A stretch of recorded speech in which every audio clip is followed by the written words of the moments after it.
में मैं आप सबों का स्वागत करती हूँ। आइए हम दुआ में जाए। पवित्र प्रेमी पिताजी, बड़े ही धन्यवाद के साथ आपके चरणों के निकट आते हैं। आपको सारे हृदय से धन्यवाद धन्यवाद धन्यवाद देते हैं।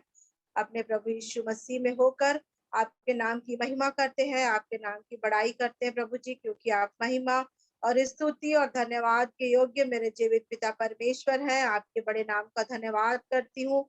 हम मिट नहीं गए, ये आपकी महाकरुणा का फल है पिता। हम धन्यवाद करते खुदा। अब तक आपके अनुग्रह, आपकी दया, आपके तरस में हम पाए जाते हैं पिता। आपका धन्यवाद करते हैं। आपने फिर से हम सबों के जीवन में ऐसा अनुग्रह दिया पिता कि आज संध्या वक्त फिर से प्रभु जी हम एक परिवार होकर थोड़ी देर प्रभु जी आपके वचन की संगति करना चाहते हैं, आपके नाम की महिमा करना चाहते हैं। आप हमारे साथ हो, हमारे मध्य उपस्थित हो प्रभु। हे पवित्र आत्मा, आप हरेक के मनों में वास करें। और अवश्य है हम अलग अलग स्थान में पाए जाते हैं, लेकिन हम एक मन होने पाए पिता। आप हमारी सहायता करें। हे मेरे प्यारे पिता परमेश्वर, मैं विनती निवेदन प्रार्थना करती हूँ। हर एक डिवाइसेस को आपके हाथ में देती हूँ, हर एक इंटरनेट के कनेक्शन को आपके हाथ में देती हूँ प्रभु। दया करे, अनुग्रह करे। हर प्रकार की बाधाएं प्रभु यीशु के नाम में दूर होने पाए। और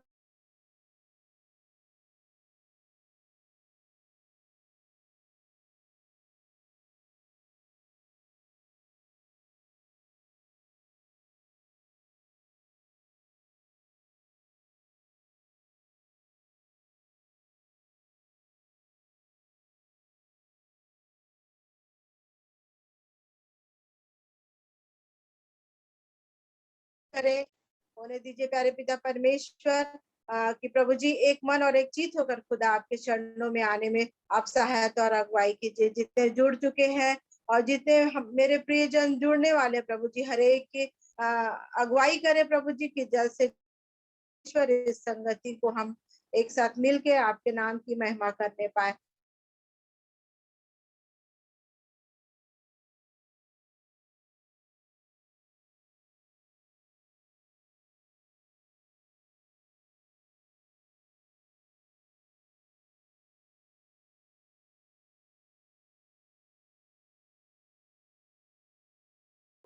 और प्रभु की महिमा में मैं एक गीत गा लूंगी।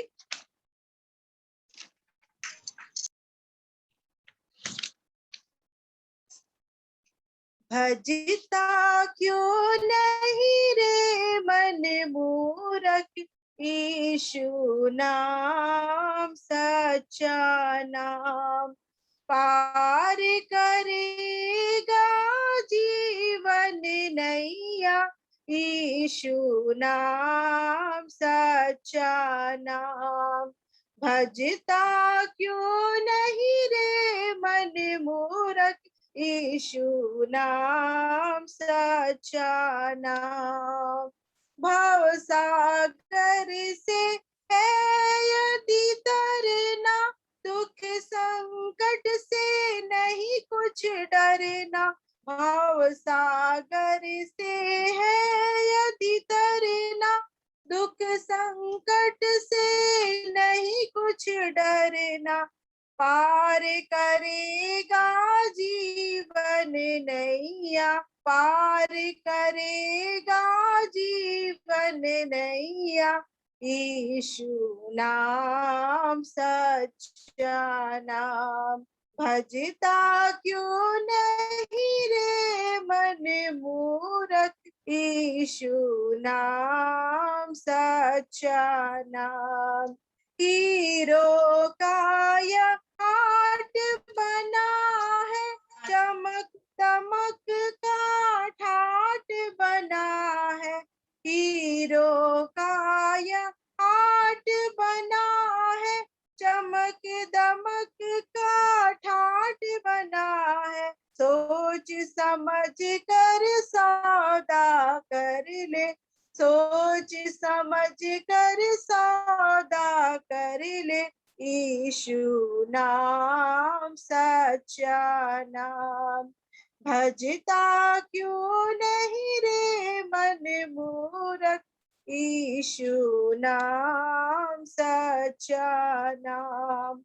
दुनिया के हैं नाते गोते, तज दे सबको हंसते रोते। दुनिया के हैं नाते गोते, तज दे सबको हंसते रोते। प्रभु नाम नित जप ले भज ले, प्रभु नाम नित जप ले भज ले। यीशु नाम सच्चा नाम, भजता क्यों नहीं रे मन मूरख। यीशु नाम सच्चा नाम। दुनिया से है एक दिन जाना, फिर माया से क्यों लिपटाना। दुनिया से है एक दिन जाना, फिर माया से क्यों लिपटाना। प्राण रहे तब तक तू भज ले, प्राण रहे तब तक तू भज ले। यीशु नाम सच्चा नाम, भजता क्यों नहीं रे मन मूरख। यीशु नाम सच्चा नाम, पार करेगा जीवन नैया। यीशु नाम सच्चा नाम, यीशु नाम सच्चा नाम। आगे आप सबों को अवसर होगा प्रभु की महिमा के करने के लिए।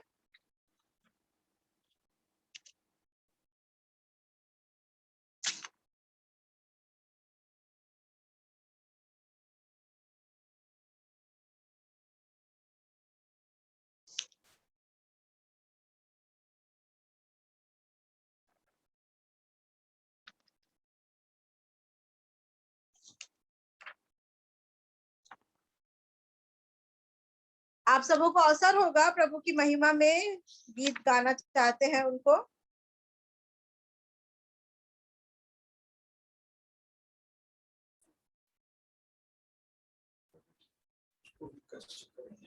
कैसे करेंगे? पिता परमेश्वर धन्यवाद करते हैं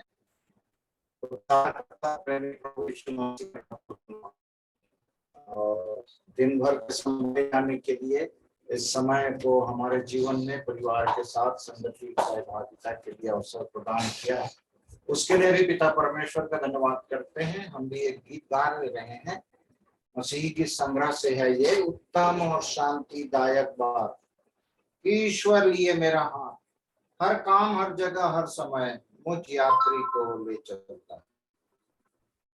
उत्तम शांतिदायक बात, ईश्वर लिए मेरा हाथ, हर काम हर जगह हर समय मुझ यात्री को ले चलता है, ले चलता है, वो मुझको साथ ले चलता है। विश्वास से मैं चलूंगा साथ, कि ईश्वर थामता मेरा, वो भी अंधेरे के कभी वो सुंदर बारी में सुगाई जल हाथ से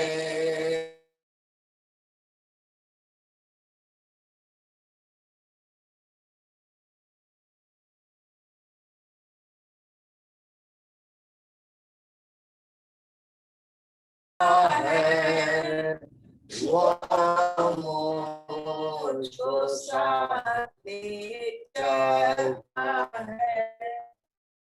विश्वास से मैं चलूंगा साथ, ईश्वर थामता मेरा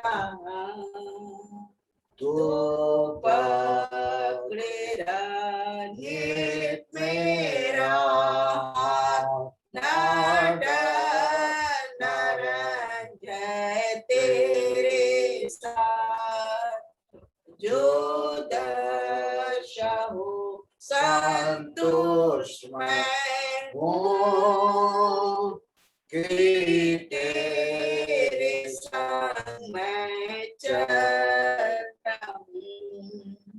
ले चलता है, ले चलता है वो मुझको साथ ले चलता है।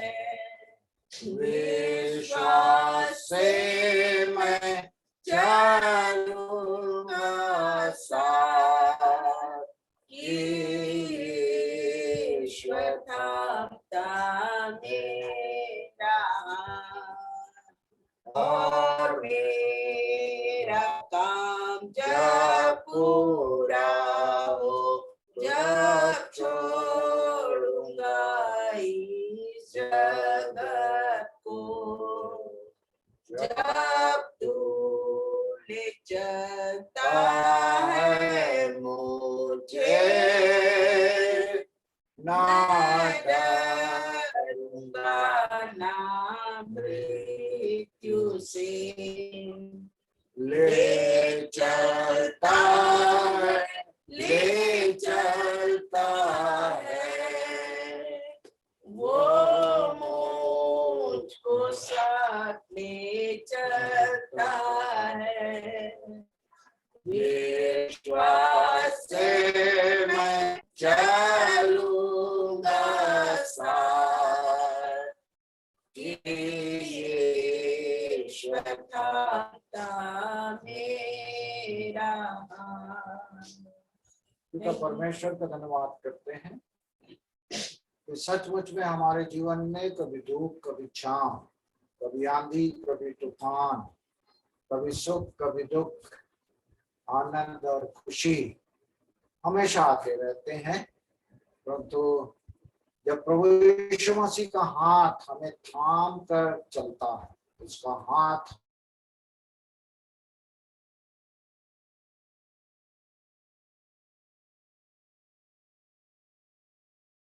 हम महसूस करते हैं, हाथ कोई पकड़ता है तो पकड़ा है कोई है।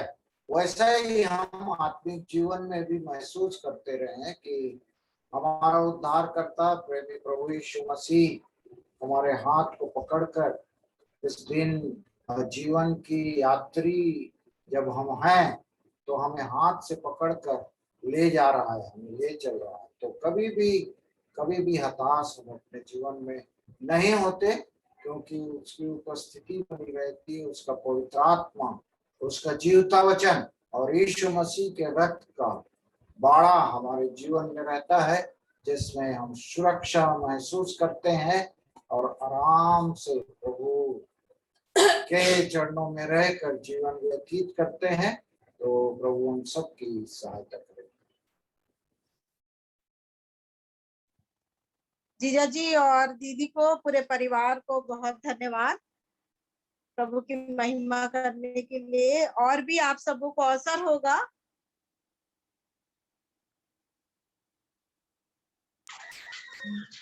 आप सबों को जय मसीह की। मैं प्रभु की महिमा के लिए एक गीत गाना चाहती हूँ। मेरे होठों में नया गीत मेरा यीशु है दे रहा, मेरे होठों में नया गीत मेरा यीशु है दे रहा। आनंदित होऊंगा, नया गीत गाऊंगा मेरे सारे जीवन भर। हालेलुया, आनंदित होऊंगा, मैं स्तुति गाऊंगा गाऊंगा मेरे सारे जीवन भर। मेरे होठों पे नया गीत मुझे यीशु है दे रहा। मेरे होठों में नया गीत मेरा यीशु है दे रहा। पाप की अंधेरे ने जब से घेरा था मुझको, प्रभु ने तब ज्योति बन के तसल्ली दी मुझको। पाप के अंधेरे ने जब से घेरा था मुझको, प्रभु ने तब ज्योति बन के तसल्ली दी मुझको। आनंदित होऊंगा नया गीत गाऊंगा मेरे सारे जीवन भर। हालेलुया आनंदित होऊंगा मैं स्तुति गाऊंगा मेरे सारे जीवन भर। जब भी आए तो बीमारी विनती सुनता वो, राह दिखा के हर संकट से छुड़ाता मुझको। जब भी आए तो बीमारी विनती सुनता वो, राह दिखा के हर संकट से छुड़ाता मुझको। आनंदित होऊंगा नया मेरे सारे जीवन भर। हालेलुया आनंदित होऊंगा नया गीत गाऊंगा मेरे सारे जीवन भर। मेरे होठों में नया गीत मेरा यीशु है दे रहा। मेरे होठों में नया गीत मेरा यीशु है दे रहा। माता पिता दोस्त कुटुंबी सब कुछ मेरा वो, निंदा सहकर भी गाऊंगा उसकी महिमा को। माता पिता दोस्त कुटुंबी सब कुछ मेरा वो, निंदा सहकर भी गाऊंगा उसकी महिमा को। आनंदित होऊंगा नया गीत गाऊंगा मेरे सारे जीवन भर।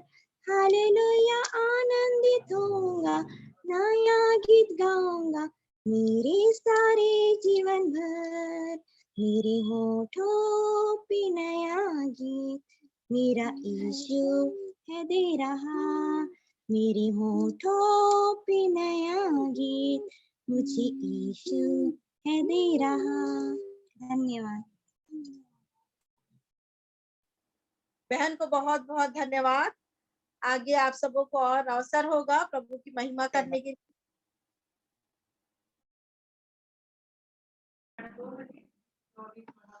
हेलो, हाँ मेरी आवाज जा रही सबको?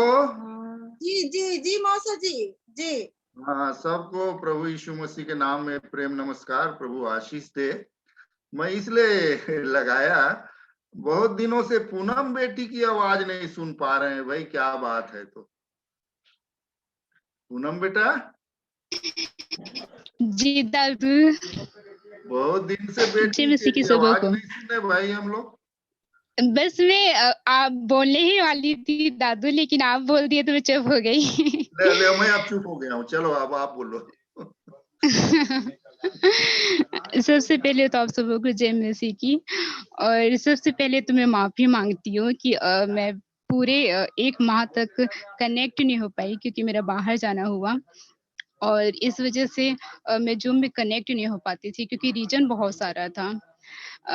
लेकिन हम एक परिवार होकर के मिलते हैं। मैं वैसे तो कनेक्ट ही नहीं हो पाती थी, लेकिन हम दुआ में एक मन होते थे, क्योंकि मैं जब भी दुआ करती थी तो हम सब एक साथ होकर के ही परमेश्वर पिता के समीपी में जाते हैं, क्योंकि एक फैमिली है। इसलिए मैं दुआ में आप सबों के साथ एक मन होती थी। और ऐसी कोई बात नहीं कि उन दिनों मतलब कि हमारे सबों के बीच में जो सारी बातें होती थी, उन चीज़ों से मैं अनजान हूँ, वो सारी बातें मुझे पता है। और हम सब उन सारी चीज़ों में मतलब कि परमेश्वर पिता के सोटे और लाठी से सच में हमें शांति मिलती है, और हम उनकी समीपी में और मजबूती से बढ़ते जा रहे हैं। इस चीज़ के लिए मैं परमेश्वर पिता का शुक्रिया करती हूँ, और इस चीज़ के लिए भी शुक्रिया करती हूँ लाखों लाख, कि हम सब सुरक्षित पाए जाते हैं। और मैं इस चीज़ के लिए भी परमेश्वर पिता को शुक्रिया करती हूँ कि हमारा यहाँ से 11 अप्रैल को यूपी जाना हुआ और वहाँ से 12 मई को वापसी हुई, और हम सबों को परमेश्वर पिता अपनी हिफाजत और सुरक्षा में रखें। इस चीज़ के लिए मैं परमेश्वर पिता का फिर से एक बार शुक्रिया करती हूँ। आइए स्तुति में जाते हैं।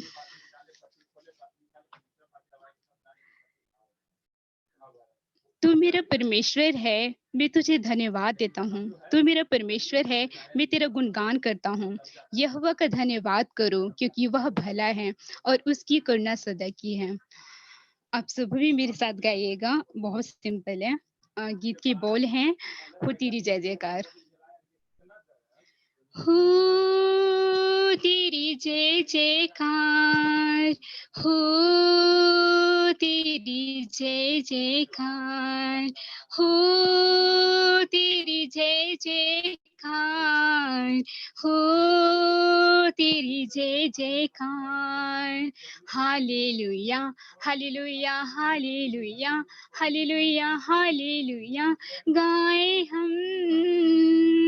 Hallelujah hallelujah hallelujah hallelujah hallelujah गाए हम। तूने रचाया सारी सृष्टि, कितना सुंदर है। पक्षी भी तेरा गुण गाती, गाता है मेरा मन। तुरतु तुरतु तुरतु तुरतु, तूने रचाया सारी सृष्टि, कितना सुंदर है। पक्षी भी तेरा गुण गाती, गाता है मेरा मन। सृजनहार पालनहार, तेरी जय जय हो। सृजनहार पालनहार, तेरी जय जय हो। हो तेरी जय जयकार, हो तेरी जय जयकार, हो तेरी जय जयकार, हो तेरी जय जयकार। Hallelujah hallelujah hallelujah hallelujah hallelujah गाए हम। Hallelujah hallelujah hallelujah hallelujah hallelujah गाए हम। यीशु हिफाजत करता मेरा, देता जीवन नया। क्यों ना मैं उसको धन्य कहूँ, यहोवा प्रेमी है। तुरतु तुरतु तुरतु तुरतु, यीशु हिफाजत करता मेरा, देता जीवन नया। क्यों ना मैं उसको धन्य कहूँ, यहोवा प्रेमी है। यहोवा राफा यहोवा सारा, तेरी जय जय हो। यहोवा राफा यहोवा सारा, तेरी जय जय हो। हो तेरी जय जयकार, हो तेरी जय जयकार, हो तेरी जय जयकार, हो तेरी जय जयकार। Hallelujah hallelujah hallelujah hallelujah hallelujah गाए हम। Hallelujah hallelujah hallelujah hallelujah hallelujah गाए हम। परमेश्वर पिता को महिमा मिले। बहन को बहुत बहुत धन्यवाद सुंदर गीतों के लिए। और आगे यदि और कोई गीत रखना चाहते हैं तो उन्हें अवसर होगा।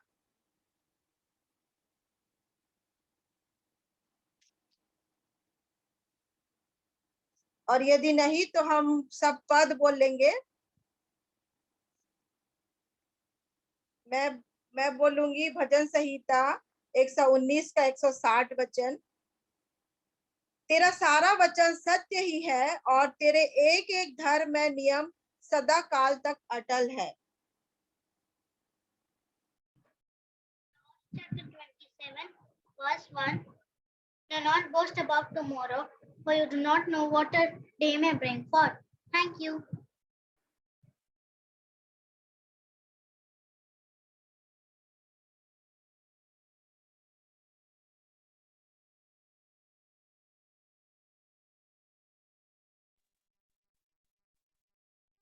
जो प्रेम नहीं रखता वह परमेश्वर को नहीं जानता, क्योंकि परमेश्वर प्रेम है।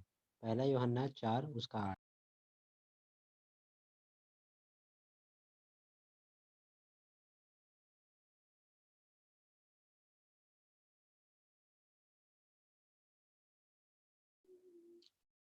अपनी करुणा की बात मुझे शीघ्र सुना, क्योंकि मैंने तुझी पर भरोसा रखा है। जिस मार्ग से मुझे चलना है वह मुझको बता दे, क्योंकि मैं अपना मन तेरी ही ओर लगाता हूँ। भजन संहिता 143 का 8। हे यहोवा, मेरी प्रार्थना सुन, मेरी दुहाई तुझ तक पहुँचे। मेरे संकट के दिन अपना मुख मुझसे ना छिपा ले, अपना कान मेरी ओर लगा। जिस समय मैं पुकारूं उसी समय फुर्ती से मेरी सुन ले।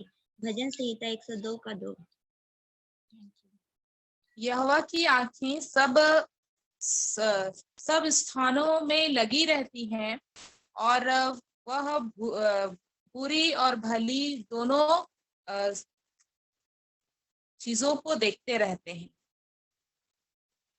नीति वचन 15 का 3। लोगों ने यहोशू से कहा, हम तो अपने परमेश्वर यहोवा की सेवा करेंगे और उसी की बात मानेंगे। यहोशू 24 का 24।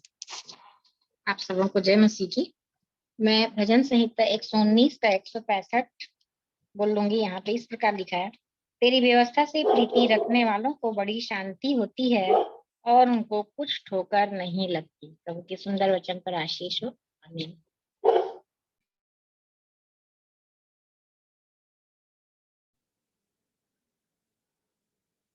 वरन जितने तेरी बाट जो होते हैं उनमें से कोई लज्जित न होगा, परंतु जो अकारण विश्वासघाती है वे ही लज्जित होंगे। भजन संहिता 25 का 3 वचन। प्रभु इस वचन पर सबका आशीष।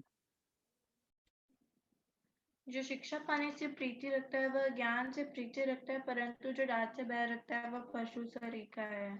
नीति वचन 12 का 1। इसलिए हे भाइयों, जो जो बातें सत्य हैं और जो जो बातें आदरणीय हैं और जो जो बातें उचित हैं और जो जो बातें पवित्र हैं और जो जो बातें सुहावनी हैं और जो जो बातें मन भावनी है, अर्थात जो भी सद्गुण और प्रशंसा की बातें हैं उन पर ध्यान लगाया करो। फिलिप्पी 4 उसका 8वां वचन।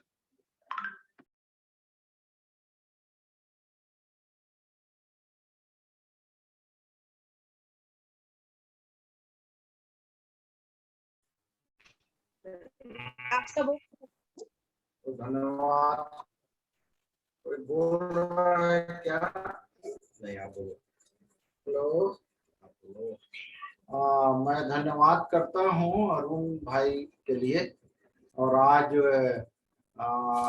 कोई फीमेल वॉइस आया है वहां से, अरुण मसीह के से, तो मैं सोचता हूँ उनकी बहन होगी शायद।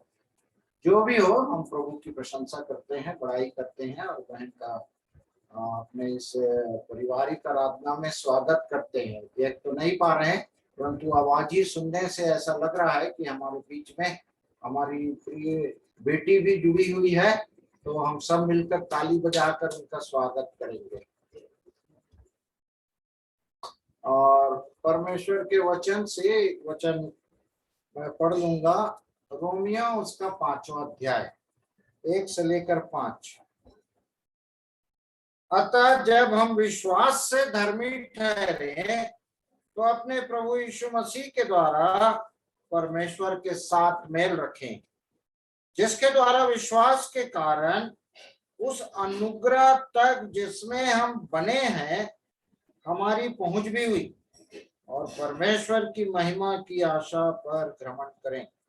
केवल यही नहीं, वरन हम क्लेशों में भी घमंड करें, यह जानकर कि क्लेश से धीरज, और धीरज से खरा निकलना, और खरे निकलने से आशा उत्पन्न होती है, और आशा से लज्जा नहीं होती, क्योंकि पवित्र आत्मा जो हमें दिया गया है उसके द्वारा परमेश्वर का प्रेम हमारे मन में डाला गया है।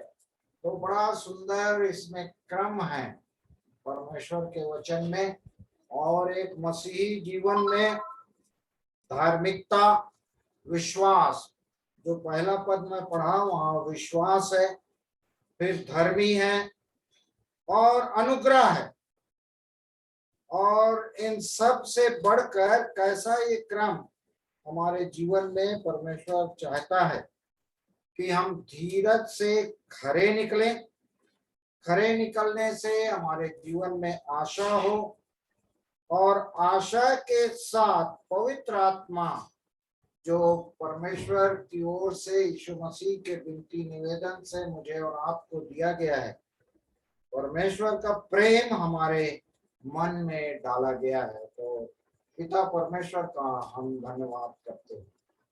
मैं भी पढ़ लूंगी भजन संहिता 34 का 17 से। धर्मी दुहाई देते हैं और यहोवा सुनता है और उनको सब विपत्तियों से छुड़ाता है। यहोवा टूटे मन वालों की समीप रहता है और पीछे उनका उद्धार करता है। धर्मी पर बहुत सी विपत्तियां पड़ती तो हैं, परंतु यहोवा उसको उन सब से मुक्त करता है। वह उसकी हड्डी हड्डी की रक्षा करता है और उसमें से एक भी टूटने नहीं पाती। भजन संहिता 34 का 17 से 20। Thank you.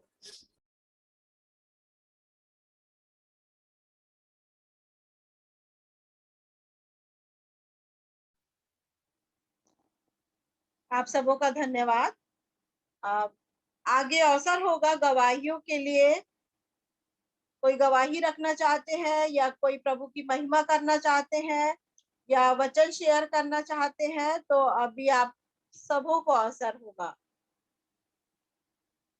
आप सबों को जय मसीह की। मैं भी बहुत दिन से सोच रही थी कुछ बोलूंगी प्रभु के वचन से, परंतु कई लोग बोलना चाह रहे थे, इसलिए मैं बोली थोड़ा सा समय लेके बाद में ही बोलूंगी। और आज जबकि सोनू बोली तो मुझे लगा कि मुझे ही शायद बोल देना चाहिए, तो मैं सोचते ही रह जाऊंगी। सोनू को धन्यवाद मुझे मौका देने के लिए, और आप सभी प्रियों को, बड़े छोटों सबको मेरी तरफ से प्रभु में प्रेम भरा नमस्कार। मैंने जो सीखा, ऐसे तो हम लोग बहुत दिन से सीखते आ रहे हैं, प्रभु का बहुत बहुत धन्यवाद हो कि ये दूसरा साल है लॉकडाउन का, और हम लोग प्रभु की कुछ ऐसी व्यवस्था हुई जिसके कारण से हम लोग सचमुच बहुत ही भाग्यशाली समझती हूँ मैं अपने आप को, और सबको भी मैं जान रही हूँ सब ऐसा सोचते होंगे कि हम प्रभु की महिमा करने पाते हैं प्रतिदिन। और हमारे जो जितने जूम मीटिंग के लोग हैं, चाहे वो हमारे भाई बहन हो चाहे हमारे बड़े बुजुर्ग हैं, सब सकुशल पाए जाते हैं। इसलिए मैं परम पिता परमेश्वर को बहुत बहुत बहुत बहुत धन्यवाद देती हूँ कि प्रभु की दया है कि हम सब सकुशल हैं और प्रभु की महिमा करने पाते हैं प्रतिदिन। प्रभु हमें ये अवसर देते हैं कि हम प्रतिदिन जुड़ने पाते हैं, और जो हमें बार बार अवसर मिल रहा है उसके लिए मैं परम पिता परमेश्वर का मैं सचमुच हृदय से बहुत बहुत धन्यवाद देती हूँ। और मुझे एक इसी पे दोहा याद आया कि जीना थोड़ा ही भला जो हरि सुमिरन होए, लाख बरस का जीवना लइके धरे न कोय।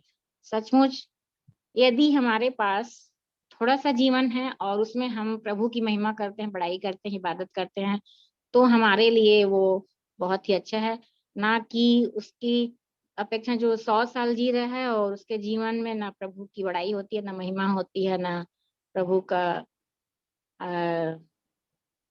गुणगान हो। तो ऐसे जीवन से कोई लाभ नहीं। हमारे थोड़ा सा जीवन ही जो है यदि हम उसमें प्रभु की महिमा बढ़ाई इबादत करते हैं तो ये हमारे लिए सौभाग्य की बात है। और प्रभु की दया हम सब पर ऐसी बनी रहे कि हम सब प्रभु की महिमा करते रहें। और जो मैं इन दिनों देख रही थी तो मुझे ये जो मत्ती 5 के 3 से और 11 तक पूरे 9 धन्य वचन है, तो उसमें जो 8वां वचन है कि क्या ही धन्य है पुरुष क्या ही धन्य है जो मन के शुद्ध हैं, क्योंकि वो परमेश्वर को देखेंगे। तो हमें मन की शुद्धता पर भी विचार करना है और प्रतिदिन हम अपने मन को शुद्ध कैसे कर सकते हैं, प्रभु की सहायता से कर सकते हैं। और हमारे बस की तो बात नहीं, क्योंकि सांसारिक बुराइयां इतनी ज्यादा हैं कि सचमुच इतना भी आसान नहीं है। जैसे हम अपने घर को झाड़ पोंछ के साफ सुथरा रखते हैं, वैसे हम प्रतिदिन अपने मन को भी जो भी गंदगी है हमारे अंदर, जो भी बुराइयां हैं, यीशु मसीह की सहायता से, पवित्र आत्मा की सहायता से हम उसे दूर करने का प्रयत्न करें, क्योंकि स्वच्छ मन ईश्वर बसति, स्वच्छ मन में परमेश्वर का वास रहता है। इस चीज को हम जाने कि हम प्रभु के मंदिर हैं, वचन के अनुसार भी है कि हम प्रभु के जो मंदिर है, तो हम अपने प्रभु के मंदिर को कैसे रखते हैं और कैसे रखना चाहिए, ये हमें हमेशा इस चीज का स्मरण रखना चाहिए कि हम इस चीज को हमेशा याद रखें कि हम प्रभु के एक मंदिर हैं और उस मंदिर को हमें हमेशा शुद्ध रखना है। तो सचमुच जो बहुत सारी ऐसी छोटी छोटी बातें हैं जो बाबू के द्वारा और भी हमने प्रचारकों के द्वारा सुना, लेकिन सुन के हम खाली उस पर सुन के एक कान से सुन के दूसरे कान से निकालने वाले न बने, बल्कि उस पर उसको सुने और खुद भी बढ़े और लोगों के भी उन्नति का कारण बने। और जो मैंने ये 5:3 से जो मैंने धन्य वचन कहा कि 9 जो धन्य वचन है, तो हम ऐसा कार्य करें कि प्रभु हमारे जीवन में हमारी सहायता करें कि हम धन्य कहलाएं, ना कि हम किसी का हाय लें। क्योंकि मैंने जो पढ़ा कई बार उसमें लिखा है कि हाय उन पर ऐसा करते, हाय उन पर ऐसा करते, तो हम हाय का जीवन ना जिएं, धन्य का जीवन जिएं। प्रभु का वचन के अनुसार हम ऐसे ही करें। और हम प्रभु की पत्री हैं, जैसा कि अभी बीच में प्रचार हो रहा था हमारे बीच में, तो सचमुच हम प्रभु की पत्री हैं और लोग हमें पढ़ के समझते हैं कि हम किस प्रकार से अपना चाल चलन रखते हैं और हम कैसे जीते हैं। तो ये लोगों पे भी बहुत प्रभाव डालता है। यदि हमारा चाल बुरा है तो उसको भी लोग देख के समझ जाते हैं, और यदि हम किस प्रकार से प्रभु के जीवन में है, प्रभु हमारे जीवन में है, कार्य करते हैं और प्रभु के हम वचन के अनुसार चल रहे हैं कि नहीं चल रहे हैं, ये भी लोग हमारे जीवन से समझ पाते हैं। और बहुत लोग हमारे यदि हमारा चाल चलन बुरा है तो हमारे जीवन से लोगों को ठोकर का कारण भी हम बन सकते हैं। और यदि हमारा जीवन शुद्ध और साफ सुथरा है, प्रभु के अनुसार है, तो हमारे द्वारा प्रभु के नाम की बढ़ाई भी होती है। तो सचमुच प्रभु का वचन हमें कौन ऐसा क्या चीज नहीं है जो हमें नहीं सिखाता। हर एक चीज, हमारा उठना बैठना चलना फिरना किस प्रकार से होना चाहिए, हमारा जीवन कैसे होना चाहिए, हम कैसे दूसरों के साथ व्यवहार करें, हम कहाँ क्या करें क्या नहीं करें, हर एक चीजें हम वचन से सीखते हैं। और मैं जब कुछ भी करती हूँ तो चाहे मैं बाहर रहूं या अंदर घर में रहूं, तो मैं हमेशा इस चीज का ध्यान रखती हूँ। मुझे समय समय पर वो वचन, मैं हमेशा प्रभु के वचन को अपने मन में सोचती हूँ कि प्रभु की इच्छा हमारे द्वारा ऐसी है कि हम ऐसा करें, ना कि हम इस प्रकार से करें। जैसे कि मैंने जब बहुत बार पढ़ चुके होंगे, लेकिन कोई कोई चीजें ऐसे वचन है जो सचमुच हमारे हृदय में एक बार बैठ गए हैं तो निकलते नहीं है। और प्रभु का धन्यवाद हो कि मुझे वो स्मरण रहता है, उस अनुसार से हम चलने की कोशिश करते हैं। क्योंकि मैंने एक बार पढ़ा कि प्रभु के जन को झगड़ालू नहीं होना चाहिए। तो इस चीज को मैं हमेशा स्मरण रखती हूँ और मैं बोलती हूँ सचमुच प्रभु जी, अभी तक कभी कभी हम लोग कुछ चीजों में बहस कर देते हैं कहीं किसी के साथ, तो हमें ऐसा नहीं करना है। और यही तो हमें दिखाना है कि हम जो प्रभु के जन है और जो नहीं है, ये हमारे में अंतर होना चाहिए। तो मैं इस चीज को स्मरण रखती हूँ कि हमें झगड़ा नहीं करना है किसी से, बड़े ही शांति पूर्वक उस चीज को सुलह कर लेना है, ना कि हम झगड़ के ऐसे बन जाएं। जैसे नीति वचन में भी लिखा है, झगड़ा उस बांध के छेद के समान है, उसे बढ़ने से पहले ही छोड़ देना चाहिए। तो छोटी छोटी जो मतलब हमारे जीवन में बातें होती हैं, हम यदि वचन को स्मरण रखें, जैसे सोनू भी एक बार बोली थी कि यदि प्रभु का भय हमारे जीवन में है और हम कुछ भी करने के लिए जाते हैं, तो वहां पे हम ये देखते हैं कि प्रभु हमें देख रहे हैं, प्रभु हमारे साथ हैं। तो सचमुच मैं भी इस चीज को महसूस की हूँ, यदि हम प्रभु के भय में चलते हैं ना, तो हमसे बहुत कुछ हम बुराइयों से बच जाते हैं। और यदि हमारे जीवन में प्रभु का भय नहीं है, तो फिर तो हम जानते हैं कि हमारा जीवन फिर कैसे हो सकता है। तो हम सब की प्रभु सहायता करें। और बाबू, मैं धन्य हूँ कि सचमुच मैं पहले ऐसा सोचती थी कि जो प्रचारकों को देख के कि कितने इनके घर वाले भाग्यशाली होते होंगे कि मतलब जिसके घर में है, किसी के पति हैं, किसी के भाई हैं, किसी के बेटे हैं, किसी के कुछ रिश्ते में हैं। तो मैं सचमुच इस चीज के लिए मैं प्रभु परमेश्वर पिता का प्रतिदिन धन्यवाद करती हूँ। प्रभु जी, आप इसे अपने अगुवाई में हमेशा आगे रखिएगा और ये आपके नाम की महिमा करे। और मैं ये महसूस करती हूँ कि प्रभु उसके द्वारा जो हमें सिखाते हैं, छोटी छोटी बातों में कितनी सारी बातें हैं जो हम सोचते थे कि हम सही कर रहे हैं, लेकिन ऐसा नहीं था। और बाबू जब उसे जब वचन से बताता है, तो ऐसा लगता है कि अरे है वचन इस प्रकार से है, तो हम तो सिंपल ही समझते हैं कई वचन को पढ़ के, ऐसी की ऐसी है। लेकिन जब उसके भेद को, गहराई को बताता है, तो फिर हमें लगता है कि नहीं, हमारा जीवन अभी भी हमें प्रतिदिन सुधरने की आवश्यकता है। और सचमुच जो मैंने एक दिन और कहा था बाबू से ही सुन के कि जैसे दुल्हन बारात के आने तक, लास्ट तक सजती संवरती रहती है, तो वैसे ही हमें भी हम सब में कुछ ना कुछ कमियां हैं और प्रभु हमें जानते हैं। और उस चीज में हम प्रभु हमारी सहायता भी करते हैं, यदि हम सचमुच सच्चे दिल से प्रार्थना करते हैं, प्रभु जी हमारी सहायता कीजिए कि मैं इस बुराई से बचना चाहती हूँ, ये बुराई है मेरे अंदर, ये बुराई है। तो सचमुच प्रभु हमारी जरूर सहायता करते हैं और हमारी प्रार्थना का उत्तर देते हैं। और इसी भरोसे हम अपना प्रतिदिन का जीवन जो जीते हैं कि प्रभु हमारी सहायता कर सकते हैं, वो उन्हीं के द्वारा ही हम सुधर सकते हैं। हमारे बस में कुछ भी नहीं है कि हम अपने आप से अपने बुराइयों को दूर कर लें, क्योंकि इतना आसान भी नहीं है। और प्रभु का जो वचन है कि प्रतिदिन अपना क्रूस उठा के मेरे पीछे हो ले, तो क्रूस उठाने का मतलब होता है दुख। तो बहुत लोग इसलिए प्रभु के वचन के अनुसार नहीं चल पाते हैं, क्योंकि उनको बहुत कठिन लगता है कि अरे ये फिर ऐसे वचन के अनुसार चलना मतलब सच्चाई पे चलना, तो ये तो बहुत कठिन, हमारे बस की बात नहीं है। और बहुत लोग ऐसे मैं देखती हूँ, तो उनको ऐसा लगता है बस हम यीशु मसीह को जान गए और बस हमारा उद्धार हो गया, हमें और कुछ करने की जरूरत नहीं है, हम संसार के अनुसार जीते रहे, संसार हमारा, हम संसार के, और बस प्रभु यीशु का नाम ले लेते हैं। और जैसे मैं उसमें लूका 6:46 में लिखा हुआ है, मुझे ये भी वचन हमेशा स्मरण रहता है कि जब तुम मेरा कहना नहीं मानते, तो मुझे क्यों हे प्रभु कहते हो।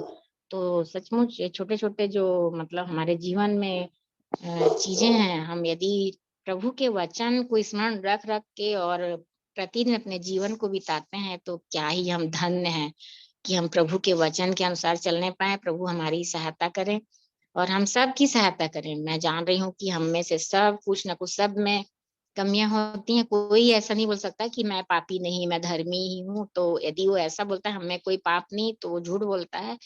प्रभु के वचन के अनुसार हम सब पापी हैं, कहीं ना कहीं हमसे बहुत सारी जाने अनजाने में जो गलतियां हो ही जाती हैं, जैसे कुछ अज्ञानतावश और कुछ हम जानबूझ के भी कभी कर कर लेते हैं।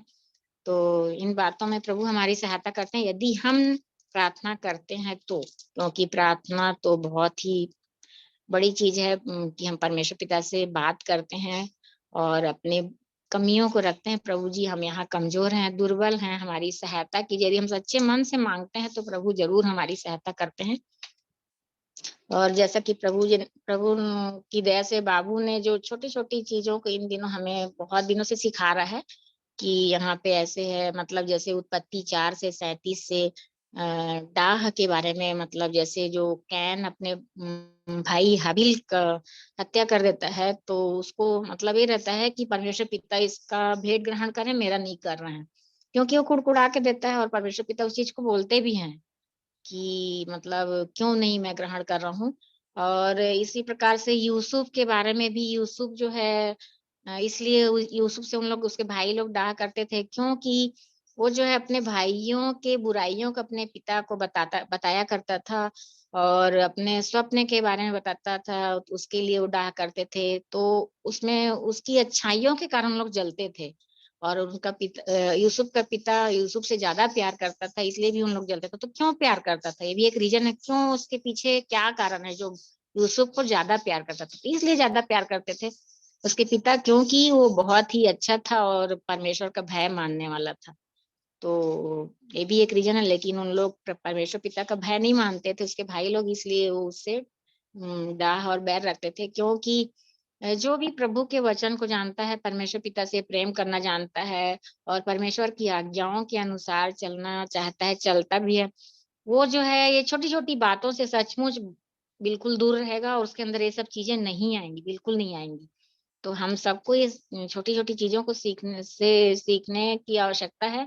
स्तेफनुस जो प्रेरितों 6 का 5 से 15 तक बाबू ने पढ़वाया था, स्तेफनुस मतलब यीशु मसीह जो सिखा के गए थे, पूरा स्तेफनुस ने वैसे ही करने की पूरा प्रयत्न पूरा लास्ट तक किया।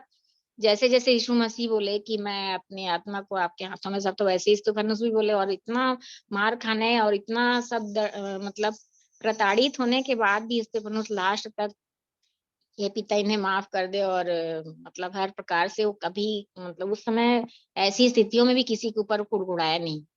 तो ये छोटी छोटी सचमुच चीजें जो हम सीख रहे हैं, और जो प्रकाशित वाक्य 22 का 21 वचन में है, कि क्या 20 और 21 वचन में, 21 वचन में है कि जैसा मैं पवित्र हूँ वैसा तुम भी पवित्र बनो।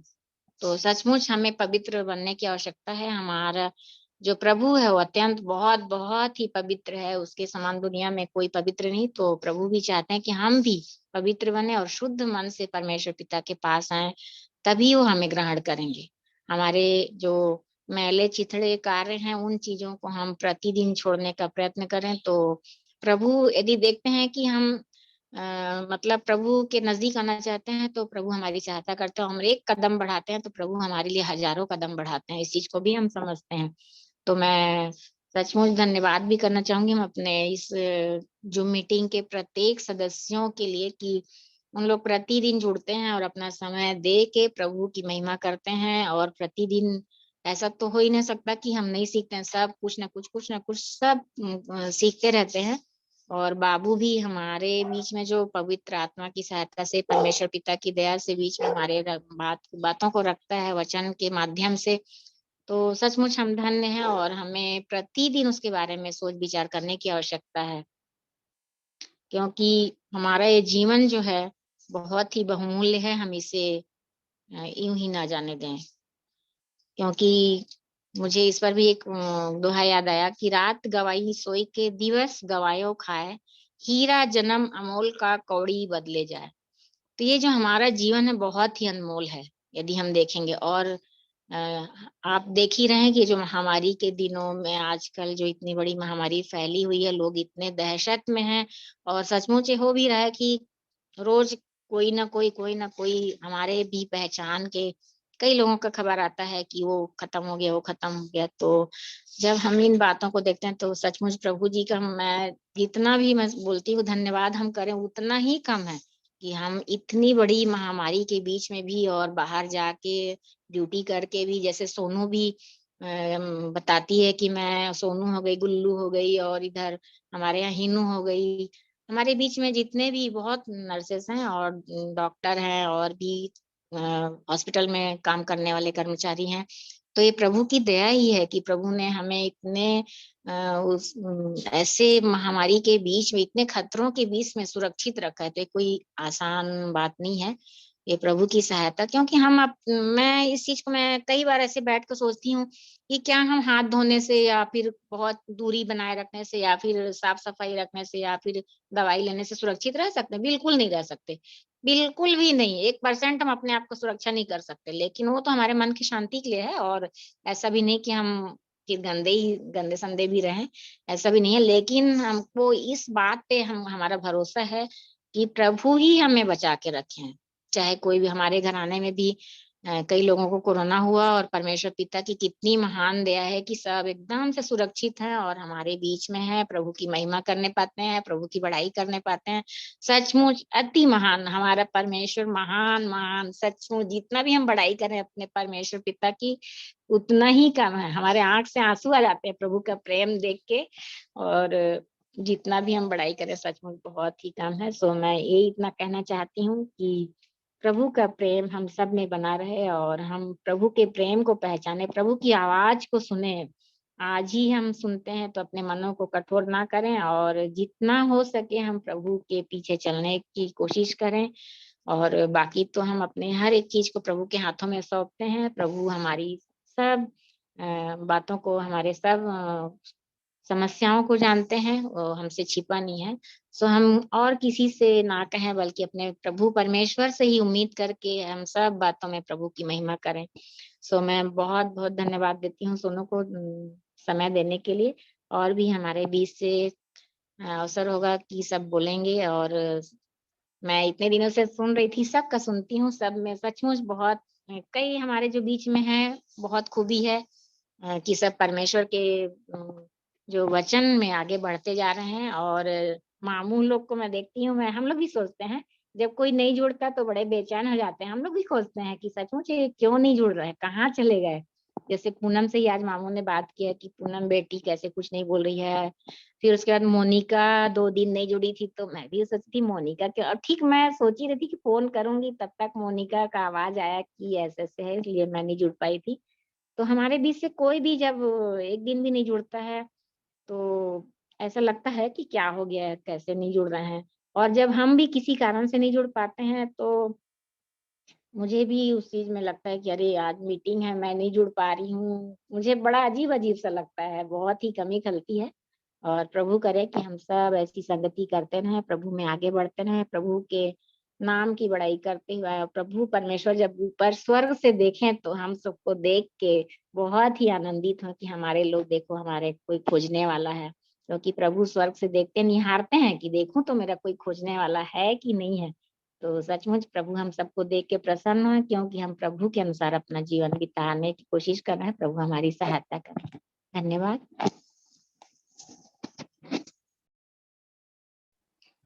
भाभी को बहुत बहुत धन्यवाद।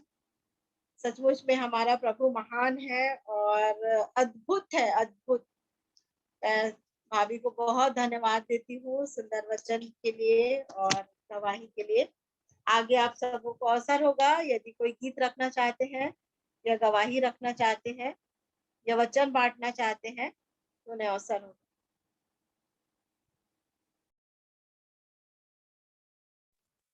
आप सबों को जय मसीह की। और मैं भी प्रभु को धन्यवाद देती हूँ कि इतना सुंदर समय को हमारे जीवन में दिए और संगति को दिए कि हम सब एक परिवार मिल करके परमेश्वर की महिमा को करने पाते हैं। और उस चीज को मैं महसूस करती हूँ कि जब संगति में जब नहीं थे इससे पहले, तो कुछ न कुछ लाइफ में कुछ न कुछ दुख तकलीफ, सर्दी खांसी, हाथ पैर दर्द, कुछ न कुछ इस चीज को मैं महसूस करती थी। और मैं बोलती हूँ कि मैं बिना वो जो बाम लगाए, मेरा इतना सिर दर्द देता था कि मैं बिना बाम में तकिया के नीचे रख कर उसको लगाना प्रति तब और नहीं लगती थी तो नींद ही नहीं आता था। लेकिन इन दिनों में परमेश्वर पिता को धन्यवाद देती हूँ कि परमेश्वर पिता की संगति में जब से जुड़े तो ये सारी चीजें दूर हो गई है। और एक अद्भुत चंगाई को महसूस करते हैं कि अभी तक ये सारी चीजें नहीं है, तो परमेश्वर पिता की उपस्थिति में परमेश्वर पिता हम सबों को भले चंगे और सबको अच्छे से रखे हैं ऐसे समय में भी, सचमुच में कि हम सब सुरक्षित हैं उनकी उपस्थिति में। इसलिए परमेश्वर पिता के अद्भुत प्रेम के लिए मैं हृदय से धन्यवाद देती हूँ, सारी बातों के लिए धन्यवाद देती हूँ।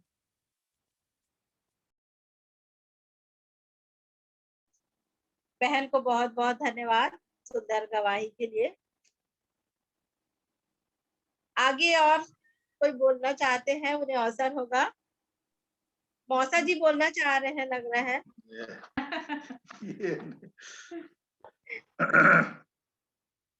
मैं तो चाहता था कि और कोई मेरे प्रिय लोग बोले, मैं भी उनकी गवाहियों को सुनूं, और जैसे अभी किरण बेटी अपने जीवन की गवाही रख रही थी और क्या क्या उन्होंने वचन से सीखा उसको रख रही थी, तो हो रहा था कि कैसे परमेश्वर हम मिट्टी जैसे लोगों के जीवन में काम करता है, जब हम उसके हाथ में आ जाएं तो वो कैसे हम कहाँ पहुंचाता है। और जब वहां से मुड़ के जब अपने जीवन को मैं और आप देखते हैं कि मैं था क्या क्या खूबी देखा प्रभु ने जो मेरे जीवन में ये अनुग्रह किया, बड़ा अद्भुत लगता है सारी चीजें। जो बेटी ऐसे मैं इफिसी 2 अध्याय, इफिसियों की पत्री 2 अध्याय उसके 1 पद से आगे पढ़ेंगे। उसने तुम्हें भी जिलाया जो अपने अपराधों और पापों के कारण मरे हुए थे, आगे जिनमें तुम पहले संसार की रीति पर और आकाश के अधिकार में के हाकिम अर्थात उस आज्ञा के अनुसार चलते थे जो अब भी आज्ञा न मानने वालों के में कार्य करता हाँ, है। बस मतलब इस वचन को जब आप पढ़ेंगे, ये इफिसियों की पत्री जो लिखी गई, किनको लिखी गई? इफिसी 1 उसका पहला पद देखिए। पौलुस की ओर से जो परमेश्वर की इच्छा से यीशु मसीह का प्रेरित है, उन पवित्र और मसीह यीशु में विश्वासी लोगों के नाम जो इफिसुस में है। हाँ, बस मतलब किसको पत्र लिख रहा है वो पौलुस? पवित्र और मसीह यीशु में विश्वासी लोग, मसीह यीशु में विश्वासी लोगों के नाम एक पत्र लिख रहा है पौलुस, और दूसरे अध्याय में वो याद दिला रहा है कि उसने तुमको क्या किया, जिलाया जब पाप और के जीवन में तुम जो जी रहे थे वहां से तुमको निकाला। हमारी भी दशा एक समय ऐसी थी कि हम भी पाप गुनाह अंधकार में जी रहे थे और प्रभु ने वहां से निकाला। तो इफिसी 2 का 2 क्या कहता है? जिनमें तुम पहले इस संसार की रीति जिनमें तुम पहले इस संसार की रीति पर और आकाश के अधिकार के हाकिम अर्थात उस आत्मा के अनुसार चलते थे। चलते क्या लग रहा है? चलते क्रिया क्या लग रही है? थे मतलब अभी नहीं चलते, नहीं थे। जैसे अभी बेटी बोली कि हम सब के सब पापी है, इसमें 2 मत है नहीं। हम सब के क्या पापी हैं थे।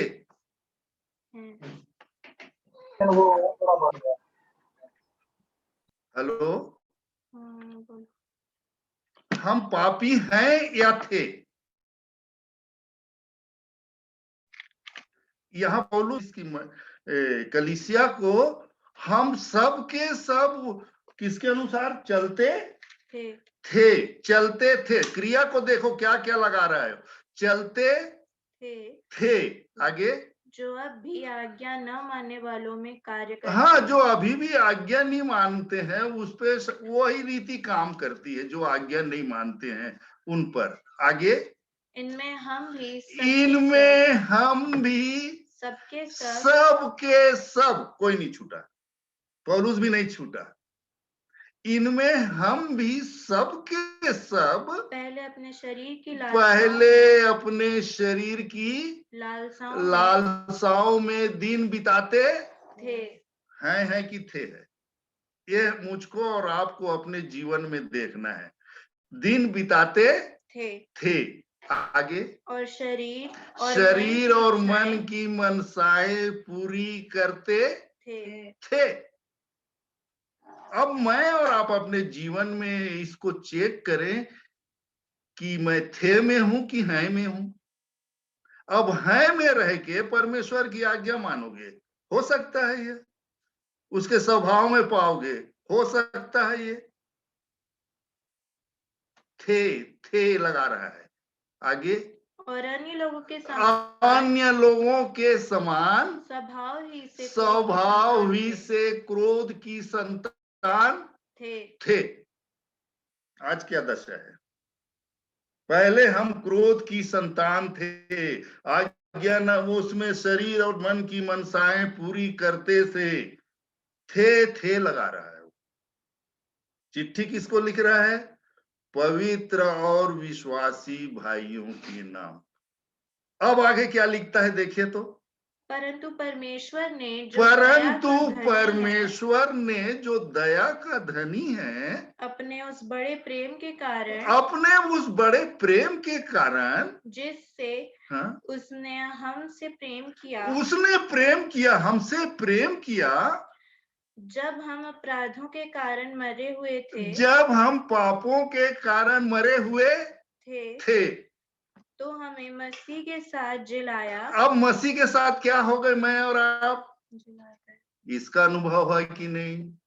मसीह के साथ जिलाएगा नहीं, मसीह के साथ जिलाया। आगे, अनुग्रह ही से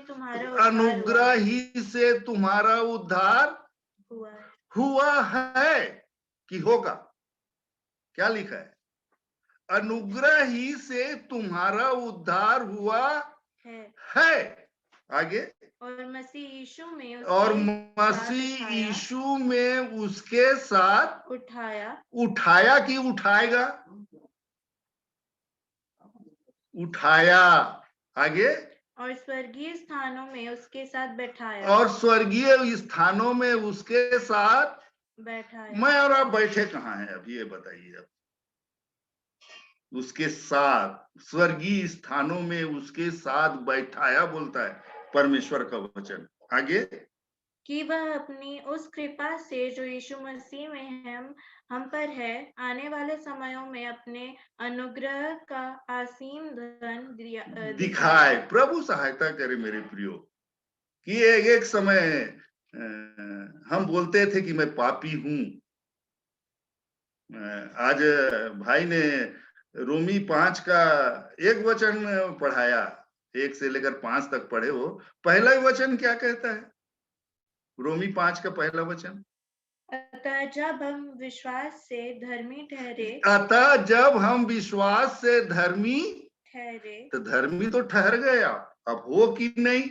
धर्मी की जैसा चाल चलन चल रहे हो कि नहीं, ये देखना पड़ेगा कि आज फिर वही पुरानी दिन बिताते हैं में तो नहीं है। हम आज भी वैसा यीशु को जान रहे थे तो हम वही दिन वैसी जी रहे थे, उसको जानने के बाद भी आज भी हम वैसी जी रहे हैं, तब कैसे बनेगा ये? फिर प्रभु ने कोई काम नहीं किया, यीशु के लहू से हम धुले नहीं, जबकि वचन बताता है कि यीशु का लहू हम सब पापों से शुद्ध करता है, शुद्ध करता कर दिया उसने। प्रभु सहायता करे। अपनी दशा किधर है?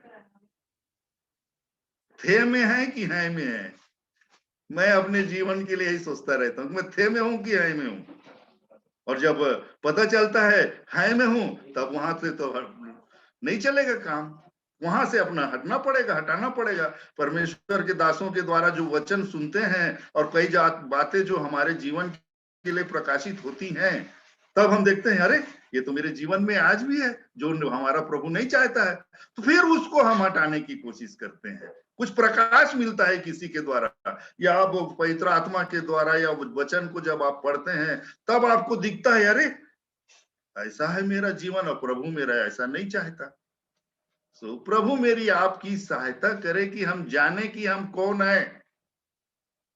विश्वास से धर्मी ठहरे तो हम परमेश्वर पिता से क्या करें?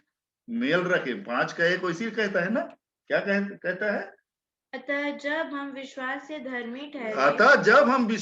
धर्मी ठहरेंगे, नहीं लिखा है विश्वास से धर्मी ठहरे, तो अपने प्रभु यीशु मसीह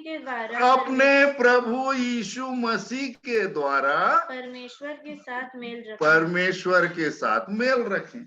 ये प्रक्रिया है। सो प्रभु मेरी भी सहायता करे और आप सबों की सहायता करे कि हम सब अपने जीवन को देखें कि है में है कि थे में, है ना। सो प्रभु सहायता करे मेरी और आपकी। धन्यवाद आप सबों। मौसा जी को बहुत बहुत धन्यवाद। सचमुच में फिर से हमको अपने प्रतिदिन के जीवन में ये देखने और जांचने का है कि सचमुच में हम आज कहाँ हैं। आगे और अवसर होगा।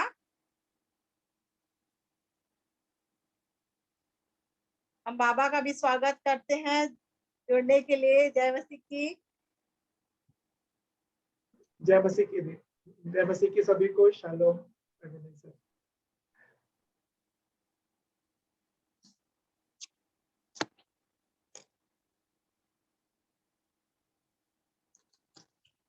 आइए अब थोड़ी देर हम वचन में जाएंगे। कल जैसे रात को पता चला कि आज हम लोग को करना है करके, तो मैं उसी समय खाना खाने के बाद प्रार्थना के साथ बैठी, प्रभु मैं कल क्या रखूंगी वचन से करके, और मुझे कोई अगुवाई नहीं मिल रही थी। और फिर काफी देर हो गया और मैं सो गई।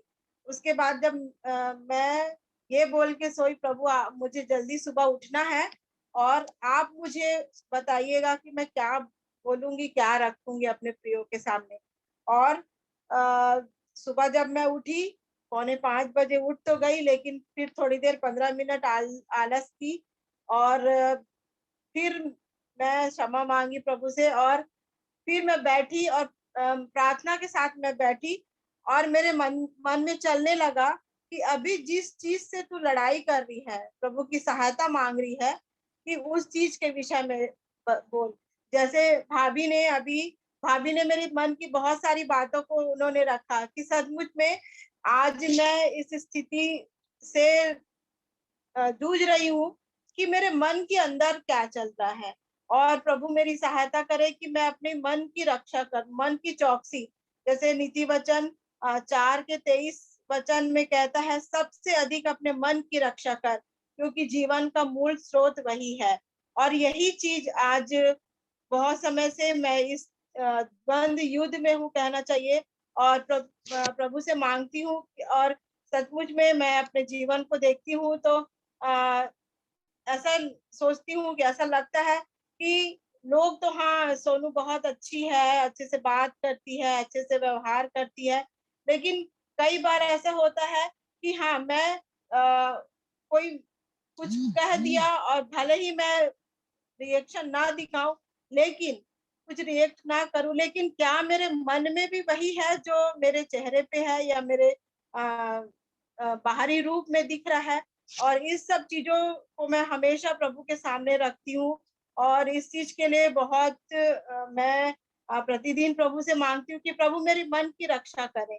और भाभी ने बहुत ही सुंदर तरीके से कहा कि सचमुच में जो मन के दीन है वो परमेश्वर को देखेंगे, और हमको अपने मन की रक्षा करना है और मन को ही ध्यान देना, क्योंकि मन में ही असाध्य रोग लगे हैं और मन ही सब बातों में ठोकर खिलाने वाले हैं, और मन में ही हमारे हर एक गलत काम उपज जाते हैं। और भले ही हम सामने कुछ भी दिखावा करें, लेकिन प्रभु परमेश्वर मन को जांचता है और मन को देखता है। लेकिन आज के जमाने में मनुष्य किसको मूल स्रोत मानता है? अपने दिमाग को, अपने बुद्धि को। जो परमेश्वर पिता को नहीं जानते हैं, जो उसको नहीं मानते हैं, वो अपनी बुद्धि चलाते हैं। वो अपने बुद्धि में वो सोचते हैं कि मैं अपनी बुद्धि से सब कुछ कर सकता हूँ। मनुष्य अपनी बुद्धि को मूल स्रोत मानते हैं, है ना। और जैसे देखेंगे तो कहते हैं ना कि सिर में चोट नहीं लगना चाहिए, दिमाग वो हो जाता है। हेलमेट पहनो, बुद्धि की रक्षा करो, लेकिन वचन क्या कहता है? मन की रक्षा करना है, क्योंकि मन में यदि अगर ठोकर लग गया, मन में यदि असाध्य रोग लग गए, तो फिर हमको सजा से कोई नहीं बचा सकता। तो सचमुच में हमको परमेश्वर पिता की सहायता से अपने मन की रक्षा करना है, और इस चीज को मैं हमेशा प्रभु से मांगती, प्रभु आप मेरे मन की रक्षा कर, मतलब मेरी सहायता करें कि मैं अपने मन में किसी के लिए कोई कड़वाहट ना रखूं। चाहे कई बार ऐसा होता है हमारे कार्यस्थल में, और कई बार कुड़कुड़ा जाते हैं, कई बार भले ही सामने कुछ ना बोले सीनियर को, लेकिन मन में थोड़ी सी आ ही जाती है। जैसे अभी मेरे उस दिन परसों के दिन, कल परसों के दिन ही मेरे मन में आ रहा था कि यदि अभी मैं छुट्टी में हूँ, अब मैं ड्यूटी जाऊंगी, और यदि मेरी ड्यूटी जनरल ड्यूटी लगा रहे हैं, तब तो मैं जाके जरूर बोलूंगी कि मैं इतनी सीनियर हूँ, आप कहीं भी, क्योंकि मेरे साथ हमेशा होता है ऐसा। कभी भी मैं ना कोई जूनियर भी यदि मना कर देता है तो हाँ चलो, संगीता तो कुछ नहीं बोलती है, उसकी ड्यूटी वहां लगाओ। कल के आए बच्चे लोग भी मना कर देंगे तो मेरी ड्यूटी लगा देते हैं, मेरे को वहां जाओ, तुम वहां देखो, वहां देखो। और मैं ज्यादा बहस नहीं, कभी नहीं ये करती, लेकिन पता नहीं क्यों मेरे मन में ऐसा आ रहा था कि, और कई बार तो ऐसा होता है कि जैसे सर लोग बोलते हैं कि नहीं, हमको चांद सिस्टर चाहिए, और ब्लड बैंक वाले सर भी और आई वाले सर हमेशा बोलते थे नहीं, मैं उस सिस्टर को मत चेंज करो, वो उनके साथ मतलब वो संभालेंगी, ऐसा करके। तो कई बार ऐसा होता है कि नहीं चलो, उसको हटाओ वहां से, ऐसा वाला। तो ये मतलब भले सामने में मैं कुछ नहीं बोलूं, लेकिन प्रभु मेरे मन को जानते हैं कि कई बार थोड़ी सी खटास, थोड़ी सी कड़वाहट कई बार आ जाती है मन में। और मैं सचमुच में इस चीज के लिए मैं प्रभु से क्षमा मांगती हूँ। और मैं यही बात सोच रही थी कि मैं जाके तो बिल्कुल बोलूंगी, इस समय इंचार्ज को बिल्कुल बोलूंगी कि नहीं, मैं नहीं करूंगी। लेकिन बाबू ने जब वचन रखा कि जब शाऊल जो जा रहे थे सताने के लिए, और वो यीशु मसीह का सामना उससे होता है, और सचमुच में यदि मैं प्रभु पे भरोसा करके मैं अपने काम को करती हूँ, तो अगर मेरे विरोध में भी कोई खड़ा होने वाला है, तो उसमें उसको सबसे पहले प्रभु यीशु मसीह का सामना, उसको सबसे पहले मतलब मेरे बोलने से, मेरी बोलने की कोई आवश्यकता नहीं है, मेरे लिए प्रभु मार्ग निकाल देंगे। ये चीज मैंने बाबू उस दिन कल रख रहे थे, तो मैं बहुत आशीषित हुई। और मैं प्रभु का धन्यवाद कि प्रभु पता नहीं कैसे मेरे मन में कुछ बात उत्पन्न होता है, और बाबू के द्वारा आप उस चीज को मुझे सिखा देते हैं कि नहीं, तुमको ऐसा नहीं करना है, तुमको ये चीज नहीं करना है। और मैं प्रभु का धन्यवाद करती हूँ कि सचमुच में जो वचन मिलता है मुझे, और वो मैं बहुत ज्यादा एकदम अलर्ट हो जाती हूँ, एकदम संभल जाती हूँ कि नहीं, मुझे ये काम नहीं करना है। और सचमुच में इन दिनों मैं प्रभु से यही मांग रही हूँ कि मेरे मन की रक्षा कर प्रभु, मेरे मन में कोई बात, किसी के लिए गलत बात ना निकले। लेकिन आज मनुष्य मन को नहीं, अपने बुद्धि को बड़ा सोचते हैं, बुद्धि को श्रेष्ठ समझते, बुद्धि को वो बोलते हैं कि सब बातों में अपनी बुद्धि लगाते हैं, चाहे वो किसी भी क्षेत्र में हो, चांद तारे को छूने से लेके जमीन के छोटे छोटे कार्य से लेके हर बातों में वो अपनी बुद्धि लगाते हैं, और अपने बुद्धि के अनुसार चलने के लिए वो चाहते हैं। लेकिन मनुष्य यही सोचते हैं कि वो सब कुछ कर सकता है, सब कुछ कर सकता है, लेकिन ऐसा बिल्कुल भी नहीं है। मनुष्य कुछ भी नहीं कर सकता है। वो अपने उस सृजनहार को, जिसने उसे बनाया, जिसने उसे आशीष दी, वो उसको एक साइड में करके वो अपनी वाली लगाने, अपनी वाली चलाने लगते हैं। इसलिए आज के वर्तमान स्थिति को हम देखते हैं, आज सारे लोग घुटने में आ गए हैं, उनकी कोई बुद्धि काम नहीं आ रही है, कोई कुछ उसका कुछ भी काम नहीं आ रहा है। और हम देखते हैं अभी आज के वर्तमान की परिस्थिति को यदि हम गहराई से सोचे, तो इतने समय बाद उस वैक्सीन का उन्होंने वैक्सीन को बनाया, जो कोई गारंटी नहीं है कि इस बीमारी से हमको बचा सकती है, कोई भी गारंटी नहीं है। और मनुष्य जितना भी चाहे अपनी बुद्धि लगा ले, वो कुछ भी नहीं कर सकता, वो कोई प्राणों को नहीं बचा सकता। लेकिन यदि हम परमेश्वर के चरणों में आ जाएं, अपने बुरे चालों से फिर जाएं और प्रार्थना करें, और हमेशा प्रभु के चरणों में बने रहें, वचन में बने रहें, और जैसे हम प्रतिदिन हमको आत्मिक भोजन मिल रहे हैं, और यदि हम उन वचनों में हम बने जैसे अभी हम देखते हैं कि अपने जीवन को हमको जांचने, जैसे मौसा जी ने अभी बताया कि हम अपने जीवन को जांचे, हम थे में है कि है में है। तो सचमुच में हमको ये अवसर पर अवसर अपने प्रियो से, प्रभु अपनी आत्मा की अगुवाई से हम सबों के द्वारा एक दूसरे को सिखाने के लिए, समझाने के लिए ये चीजें हमारे अंदर प्रभु डाल रहे हैं कि हम कैसे संभल जाए, कैसे हम उन चीजों में लग जाए कि हमको जो करना है परमेश्वर की इच्छा और उसकी मनसा के अनुसार करना है। हमको अपनी बुद्धि नहीं लगाना। आदम और हवा ने भी अपनी बुद्धि लगाई और पत्तों से कपड़े बनाए, लेकिन वो उनके काम नहीं आया। और बाइबल में हम बहुत सारी ऐसी बातों को देखते हैं और पाते हैं कि कईयों ने अपनी बुद्धि लगाई और वो परेशानी में पड़े। लेकिन हमको अपनी बुद्धि नहीं लगाना है, हमको केवल परमेश्वर की तरफ डिपेंड होना है। और हमारा दयालु पिता परमेश्वर जो है वो आज भी हर समय हमारी सुधि लेने के लिए और हमें संभालने के लिए तैयार है। केवल और केवल हमको उसके पास जाने की आवश्यकता है, हमको एक निर्णय लेके आगे बढ़ने की आवश्यकता है। और वो जब हम उसके कदम, जैसे भाभी ने कहा, हम 2 कदम बढ़ाएंगे, वो 1000 कदम हमारे लिए बढ़ा देंगे। तो ऐसा पिता परमेश्वर, ऐसा प्रेमी पिता है हमारा कि सचमुच में वो हमसे इतना प्रेम करते हैं कि चाहे हम देखते हैं कि वो उसका बेटा जो इतने गंदगी में था, इतने बदबू में था, और लेकिन फिर भी यदि जिस समय वो निर्णय लेके आगे बढ़ा, अपने पिता की ओर कदम बढ़ाया, तो पिता दौड़ के उसे गले लगाया। ये नहीं देखा कि उसमें क्या गंदगी है, क्या बदबू है, क्या है, कैसा जीवन है।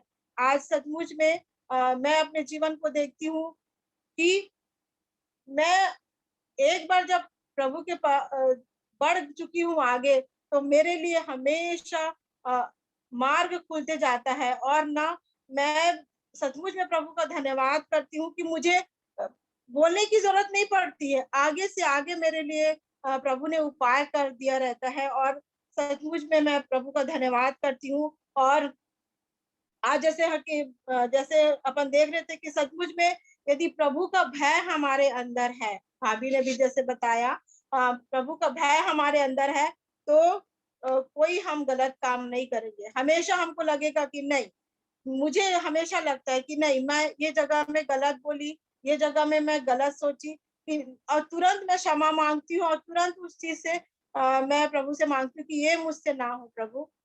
तुरंत मैं उस चीज के लिए क्षमा मांग के आगे बढ़ती हूँ और प्रभु मेरी सहायता भी करते हैं। और हम जानते हैं कि आज हम देखते हैं कि परमेश्वर का भय लोगों के अंदर नहीं है। मैं जिस फील्ड में काम करती हूँ, सचमुच में लोग उस प्रेमी पिता को, उस अद्भुत परमेश्वर को नहीं जानते, बिल्कुल भी भय नहीं रखते हैं। आज देखते हैं कि मनुष्य इतने मर रहे हैं, इतने हम देख रहे हैं कि इतने बीमारी से पीड़ित है, इतने तकलीफ में है, लेकिन आज लोगों को सिर्फ अपना फायदा, हम कैसे हमारे हित में आए। इंजेक्शन, जो महंगे इंजेक्शन, रेमडेसिविर हो गया, जो अभी बहुत ज्यादा उसमें है कि वो कोरोना का कोई वो नहीं है, एकदम लाइलाज ऐसा नहीं है, लेकिन उस रेमडेसिविर इंजेक्शन का, एनॉक्सापेरिन इंजेक्शन का और सारे टैबलेट्स का, इसका कालाबाजारी कर रहे हैं और देख रहे हैं उनके सामने में लोग मर रहे। कोई भी भय प्रभु का नहीं है कि हम गलत काम कर रहे हैं, ये लोग उनकी आंखों के सामने खत्म हो जा रहे हैं, लेकिन लोगों के मन में कोई भी परमेश्वर के प्रति भय नहीं है कि हम इस गलत काम को कल को हमारे अंदर, हमारे परिवार में हमको इस चीज की आवश्यकता पड़ेगी या कैसे, तो तब क्या होगा। और देखते हैं लोगों के जीवन में बिल्कुल परमेश्वर का भय आज नहीं दिखता। और वचन क्या कहता है, परमेश्वर का भय मानना बुद्धि है और उसको जानना ही समझ है। तो हम यदि बुद्धि से चलते हैं तो हम परमेश्वर के भय में चलते हैं। बुद्धि मतलब परमेश्वर का भय मानना। और यदि हमारे जीवन में वो है तो गलत काम नहीं कर सकते, और जो परमेश्वर पिता की इच्छा नहीं है हम उसको नहीं करेंगे। बाइबल हमें बताती है मनुष्य सोचता है कि उसका दिमाग श्रेष्ठ है, वो स्रोत है, लेकिन बाइबल हमें बताती है कि जीवन का मूल स्रोत मन है, और हमको मन की रक्षा करना है, ना कि अपने अपने बुद्धि की। तो सचमुच में जैसे लूका 6 के 45 में अपन पढ़ते हैं,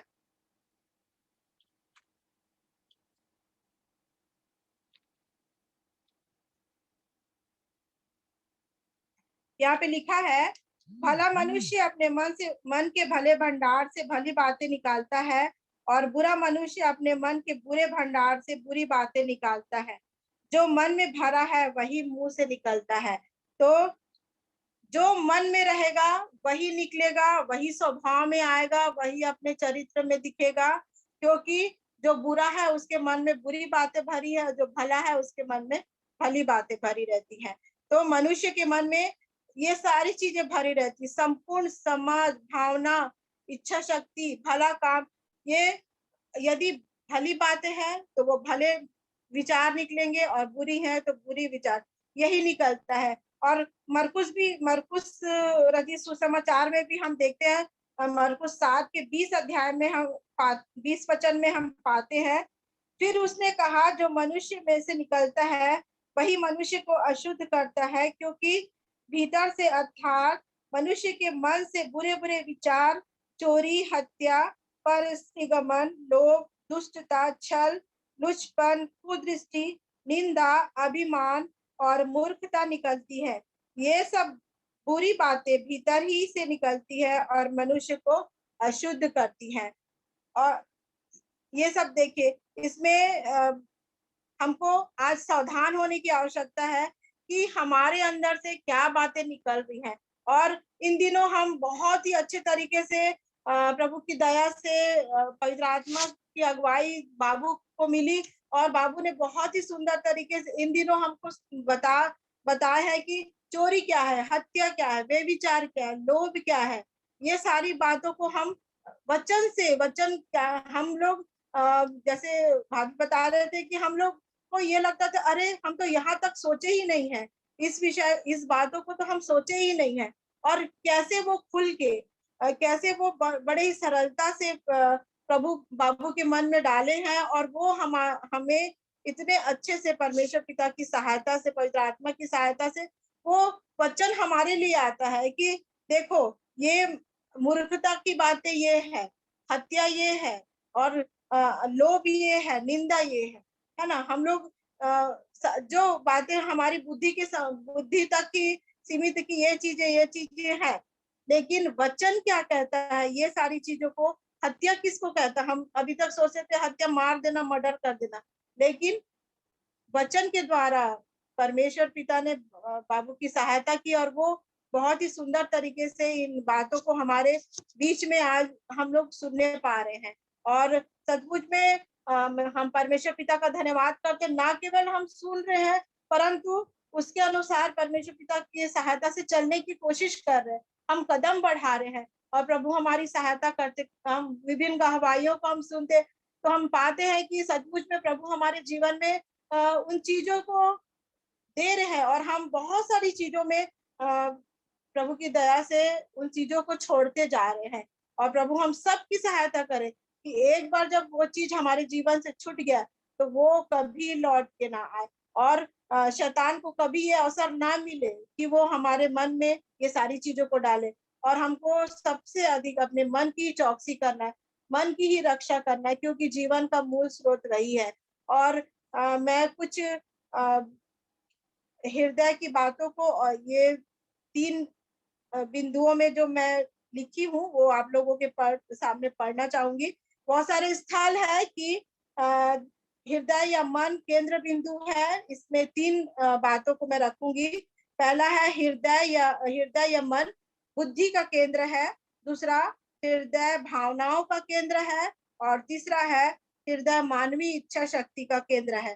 तो पहले हम देख लेंगे हृदय या मन बुद्धि का केंद्र है। जैसे व्यवस्था विवरण 8 के 5 में बताता है वचन कि मनुष्य हृदय की बातों को जानता है, और पहला शामिल 1 अध्याय के 12 और 13 वचन में बताता है कि हृदय में प्रार्थना करता है, और भजन संहिता 19:14 में हृदय में ध्यान करता है। और भजन संहिता 119 के 11 वचन में बताता है कि परमेश्वर के वचन को हृदय में रख छोड़ता है। भजन संहिता 140 के 2 में बताता है कि हृदय में बुरी कल्पनाएं करता है। नीति वचन 4 के 21 में बातों को हृदय में धारण करता है। और मरकुस 2 के 8 में बताता है हृदय में विचार करता है। मरकुस 11 के 23 में बताता है हृदय में संदेह करता है। और लूका 2 के 19 में बताता है हृदय में मनन करता है।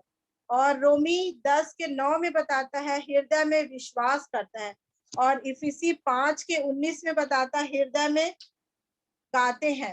हृदय की बहुत सारी बातें जो मस्तिष्क से संबंध रखती, ये सारी बातें मस्तिष्क से संबंध रखती। और दूसरी हम भावनात्मक बातों को देखते हैं कि हृदय में कहाँ पे कौन कौन से स्थल में हृदय में भावनाएं उत्पन्न होती है, वो बातों को हम देखेंगे। कि दूसरी बात है हृदय भावनाओं का केंद्र है। इसमें हम देखते हैं निर्गमन 4:14 में आनंदित हृदय के बारे में बताता है। व्यवस्था विवरण 6:5 में प्रेमी हृदय के बारे में बताता है। यहोशू 5:1 में भयभीत हृदय को बताता है। भजन संहिता 27 के 14 में दृढ़ हृदय को बताता है। भजन संहिता 51 के 17 में टूटे हृदय को बताता है। नीति वचन 12 के 25 में उदास हृदय को बताता है। नीति वचन 19 के 3 में क्रोधित हृदय को बताता है। यशायाह 57:15 में हर्षित हृदय को बताता है। और यिर्मयाह 4 के 19 में और रोमी 9:2 में तड़पता हुआ हृदय को बताता है। यिर्मयाह 15 के 16 में प्रसन्न हृदय को बताता है। और विलाप गीत 2 के 18 में दुखित हृदय को बताता है। मत्ती 11 के 29 में दीन हृदय को परमेश्वर का वचन बताता है। और लूका 24 के 23 में उत्तेजित हृदय को बताता है। यूहन्ना 14 के 1 में व्याकुल हृदय को वचन बताता है। हृदय में इन सभी कार्यों का स्वरूप प्राथमिक रूप से भावनात्मक होती है। और तीसरी बातों को हम देखेंगे कि हृदय मानवीय इच्छा शक्ति का केंद्र है, जिसमें हम देखते हैं निर्गमन 4 के 21 में हठीले हृदय के विषय में जो परमेश्वर की इच्छा को पूरी करने से इनकार कर देता है। और यहोशू 24 के 23 में हम देखते हैं हृदय जो परमेश्वर की ओर लगा रहता है। और दूसरा इतिहास 6 के 7 में हम देखते हैं हृदय जो कुछ करना चाहता है या निर्णय करता है। पहला इतिहास 22 के 19 में हम देखते हैं हृदय जो श्रद्धा पूर्वक परमेश्वर को खोजता है। और भजन संहिता 21 के 1 और 2 में हम पाते हैं हृदय जो परमेश्वर को पाना चाहता है। और भजन संहिता 119 के 36 में हम देखते हैं हृदय जो परमेश्वर की चेतावनी की ओर फिरता है। और रोमी 10 के 1 में हम देखते हैं हृदय जो कुछ करना चाहता है। तो सचमुच में सारी बातों में हम अपने हृदय की, अपने मन की जांच करें कि आज मेरा हृदय कहाँ है और मेरा मन कहाँ लगा है, और कहीं मेरा मन मेरे लिए ठोकर का कारण तो नहीं हो रहा है, कहीं मेरे मन में कोई ऐसी बात तो नहीं चल रही है जो मुझे परमेश्वर के प्रेम से अलग कर दे। तो सारी बातों में मैं परमेश्वर पिता का धन्यवाद करती हूँ और इस अवसर के लिए भी धन्यवाद। अब आगे आप सबों को अवसर होगा कि इस विषय में यदि और कुछ प्रकाश डालना चाहते हैं, इस विषय में और बोलना चाहते हैं, तो आप सभी को अवसर होगा।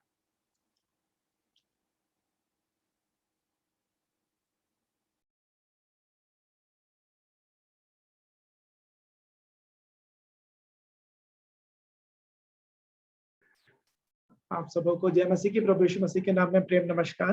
मैं परमेश्वर पिता का धन्यवाद देता हूं कि दीदी ने जिस हृदय को लिया, आई थिंक ये सेंटर है हमारे हर एक बातों में।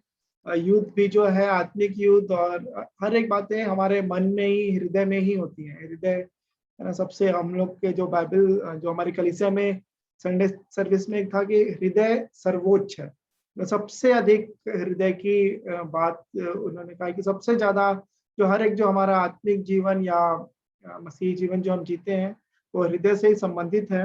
और जब सबसे पहली बार जब उन्होंने शुरुआत की, जिस बात से मैंने सीखा या मैंने कुछ समय पहले जिस पे ध्यान दिया था, वो ये था कि जब भी कोई बात होती है तो तुरंत हमारा उस समय क्या रिएक्शन होता है ना, एक बोलते हैं ना रिफ्लेक्स एक्शन, है ना, बॉडी में कुछ अंगे घुटने के पास आप मारेंगे तो अपने आप पैर आगे चला जाता है, तो एक रिफ्लेक्स एक्शन होता है, एक स्वाभाविक बात जो होती है ना। और वहीं पे फिर मैं उस वचन को मैं ढूंढना चाह रहा था कि जहाँ पे उसके विषय में लिखा है कि जिनके ज्ञानेंद्रिया अभ्यास करते करते वो फिर वहां पे सिद्ध हो गए, है ना। उनके ज्ञानेंद्रिय, यही सब जो हमारे ज्ञानेंद्रिय हैं, जैसे देखना, बोलना, सुनना, है ना, चखना, स्किन से जो टच है, जो सेंस ऑर्गन्स जो बोलते हैं, वहां पे हमारा डायरेक्ट फर्स्ट रिएक्शन क्या होता है, और वो रिएक्शन जो है तभी बदल पाएगा जब हमारे पास, जब फिलिपियों 2 अध्याय को जो हम जानते हैं कि जैसा यीशु मसीह का स्वभाव था वैसा तुम्हारा भी स्वभाव हो, वो बात है। और एक और जगह मैं ऐसी बात को जब मैं ढूंढ रहा था, वो ज्ञानेंद्रिय अभ्यास करते करते उसके विषय में, तो मुझे एक और वचन मिला जो कि 1 कुरिन्थियों उसके 2 अध्याय में पाया जाता है ना। 15 और 16 वचन में पढ़ूंगा, आगे का हम भाग पढ़ सकते हैं, 6 से पूरा पढ़ सकते हैं, लेकिन मैं 15 और 16 ही पढ़ूंगा। यहाँ पे ऐसा लिखा है, आत्मिक जन सब कुछ जांचता है, परंतु वह आप किसी से जांचा नहीं जाता, क्योंकि प्रभु का मन किसने जाना है कि उसे सिखाए, परंतु हम में मसीह का मन है ना। तो वो जब हमारा मन जब तक नया नहीं होगा, है ना, और फिर तभी हमारे पास जो विचार है कि दांत के बदले दांत और आंख के बदले आंख वाला जो हिसाब होता है, तभी जब तक वो मसीह का हमारा मन नहीं होगा, तब तक फिर हम इन बातों पे जय पाना मुश्किल है। मतलब हम मानुषिक तौर पे कोशिश कर सकते हैं, 1-2 बार होगा, फिर तीसरी बार फिर आप शायद गिर जाएंगे, है ना। पहली बार भी शायद नहीं हो पाएगा, बड़ा मुश्किल लगेगा, क्योंकि हम मनुष्य अपने बुद्धि समझ के द्वारा एकदम करने पाएंगे अपनी शक्ति से। लेकिन जब हमारा मन बदल जाएगा, और वही बात फिर बोलते बोलते मुझे वो वचन याद आया जो रोमियो 12 का 1 और 2 में पाया जाता है ना, कि तुम अपने शरीरों को जीवित, पवित्र और परमेश्वर को भावता हुआ बलिदान करके चढ़ाओ, यही तुम्हारी आत्मिक सेवा है ना। संसार के सदृश ना बनो, लेकिन तुम्हारे मन के नए हो जाने से तुम्हारा चाल चलन भी बदलता जाए। वहां पे चाल चलन के विषय में लिखा है, इस वचन को पढ़ लेंगे, शायद में सही याद है कि नहीं, मेरा भी कंफर्म हो जाएगा। रोमियो 12 उसका 1 और 2 वचन पढ़ेंगे।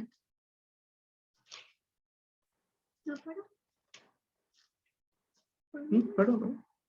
I beseech you therefore, brethren, by the mercies of God, that you present your bodies a living sacrifice, wholly acceptable to God, which is your reasonable service, and do not be conformed to this world, but be transformed by renewing of your mind, that you may prove what is that good and acceptable and perfect will of God. है ना। यहाँ पे जो 12 वचन 1 और 2 में पढ़ लूंगा हिंदी में भी सबके लिए बेहतर समझ के लिए। इसलिए हे भाइयों, मैं तुमसे परमेश्वर की दया स्मरण दिलाकर विनती करता हूँ कि अपने शरीरों को जीवित और पवित्र और परमेश्वर को भावता हुआ बलिदान करके चढ़ाओ, यही तुम्हारी आत्मिक सेवा है। शरीरों को चढ़ाना एक आत्मिक सेवा है, यहाँ पे ऐसा लिखा है। इस संसार के सदृश ना बनो, परंतु तुम्हारे मन के नए हो जाने से तुम्हारा चाल चलन भी बदलता जाए, जिससे तुम परमेश्वर की भली और भावती और सिद्ध इच्छा अनुभव से मालूम करते रहो, है ना। तो और यहाँ पे फिर इस वचन को पढ़ते समय जो मेरा ध्यान इस बात में गया कि मैं तुमसे परमेश्वर की दया स्मरण दिलाकर विनती करता हूँ। तो परमेश्वर की दया को वो इसमें स्मरण दिला रहे हैं कि परमेश्वर पिता ने क्या दया की हम पे, कि हम हमारे लिए उन्होंने अपने बेटे के इकलौते बेटे को हमारे लिए बलिदान करके दे दिया है। उसने सब कुछ कर दिया है ना। उसको तुम याद दिलाता हूं मैं, और उसके द्वारा तुम खरीदे गए हो। अब तुम वो मोल ले लिए गए हो। अब तुम्हारा अब उसमें कुछ भी नहीं है भाग अपने जीवन का। जहां तक जो समस्या जो आती है, जो मैं अब इस बात को सीख रहा हूँ, जहां पे मेरा कुछ भी रहता है ना, चाहे मेरी शिक्षा की बात हो, मेरे जो मैं कैसे दिखता हूँ, या मेरे सामर्थ्य की बात हो, या जो कुछ धन संपत्ति मैंने अभी तक इकट्ठा किया है, या जो कुछ भी बातें हैं, जिस भी बात का, नौकरी का, परिवार का, किसी भी चीज का अगर घमंड है, किसी भी चीज का कि मेरा है, तो वहीं पे ही सबसे बड़ा हमको वो ठोकर खाने का कारण बन सकता है, अपने लिए भी और दूसरों के लिए भी। तो इस बात को कि प्रभु ने हमारे लिए दया करके अब हम हमारे नहीं है, और यदि ऐसा जीवन होगा, पूरा सरेंडर्ड लाइफ होगा, यदि हम पूरा समर्पित जीवन जिएंगे, तो फिर हमारा मन भी फिर हमारा नहीं रहेगा, फिर हमारा कुछ भी नहीं रहेगा।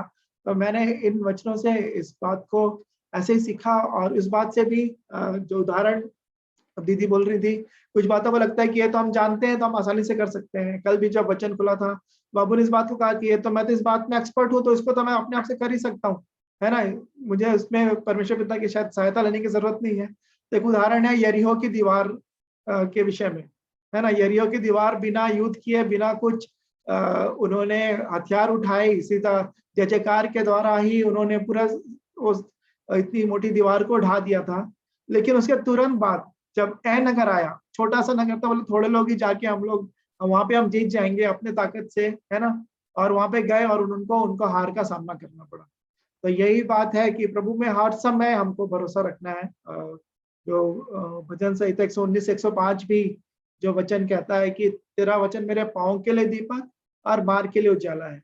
तो पाँव के लिए दीपक मतलब पाँव के लिए अगला स्टेप के लिए भी वो जरूरी है, और पूरे जीवन भर के लिए, पूरा जो मेरा मार्ग है, जीवन की जो यात्रा है, उसके लिए भी वो ही मार्गदर्शक है, प्रभु का वचन ही है। और वचन ही है जो हमको मसीह का स्वभाव हमारे अंदर लेकर आता है। देखो कि हम जानते हैं कि आदि में वचन था, वचन परमेश्वर के साथ था, वचन ही परमेश्वर था। यूहन्ना 1 में लिखा है, 1 में, लेकिन 14 में लिखा है कि वचन देहधारी हो गया। वचन देहधारी हो गया मतलब वचन जो है देह धारण हो गया प्रभु यीशु मसीह के रूप में। और हमको भी यही चाहते हैं प्रभु कि हमारा मन और हमारा जो चाल चलन, हमारा स्वभाव प्रभु यीशु मसीह के जैसा होने पाए।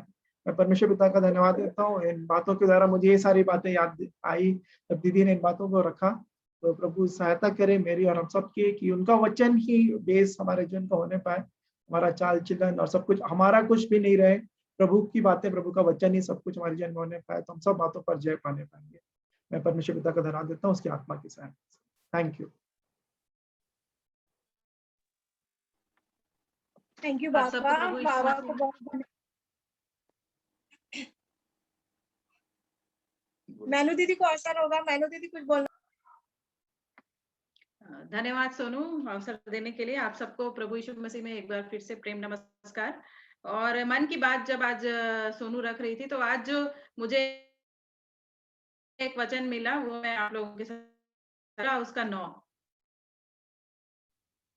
16 उसका 9, देख यह इसलिए फिरती रहती है कि जिसका उसकी ओर निष्कपट रहता है, उसकी सहायता में वह अपना सामर्थ दिखाए। जैसे अभी बहुत सारे प्रार्थना विषय हम करते रहते हैं और हम अपने लिए भी प्रार्थना करते हैं, और बहुत लोगों के लिए हम प्रार्थना करते हैं, और हमारी इच्छा रहती है कि परमेश्वर हमारी प्रार्थना सुन के जो हम चाहते हैं वो पूरा करें। तो यहाँ पर लिखा है कि जिसका मन निष्कपट रहता है उसको प्रभु खुद ढूंढ रहा है, और काहे के लिए ढूंढ, उसकी सहायता में वो अपना सामर्थ दिखाए। तो आपको बोलने की जरूरत नहीं है। अगर मन निष्कपट है, जैसे मन के बारे में बहुत सारी बातें हमने सीखा, तो निष्कपट मन परमेश्वर के सामने, हम तो अपने मन को जब देखेंगे तो हमारे मन में बहुत सारी बातें उत्पन्न होती है।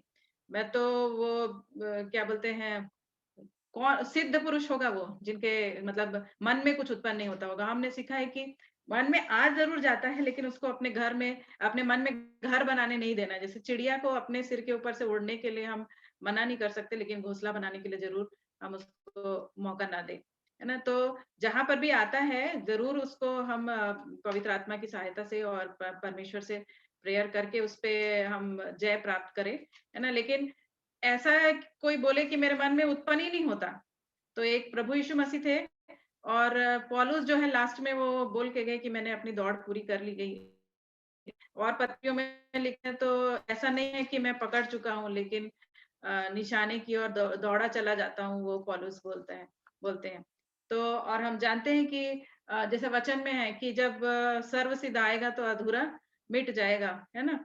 तब जो है वो क्या बोलते हैं, जो भी हम चीजों में हमको करना ये है कि हम लोग रोज रोज वही वचन रिपीट करते हैं कि अंश अंश करके बदलते जाएं, और हमारा मन किस तरीके से निष्कपट रहे, है ना, न्यूट्रल रहे, ना बहुत ज्यादा क्या बोलते हैं किसी चीज से दुखी होना, ना किसी बात से बहुत ज्यादा खुश होना, है ना। न्यूट्रल रहना हम सीखें हर परिस्थिति में। जब कोई दुख आए तो बहुत ज्यादा शोकित हो जा रहे हैं, और जब कोई खुशी की बात है तो बहुत ज्यादा आनंदित हो जा रहे हैं। आनंद तो हर समय रहना है। जो ये जो आनंद है, संसार का आनंद है, वो क्षणिक है। खुश होते रहेंगे, बीच में कोई और दूसरी न्यूज आ गई तो खुशी गायब हो जाएगी, है ना।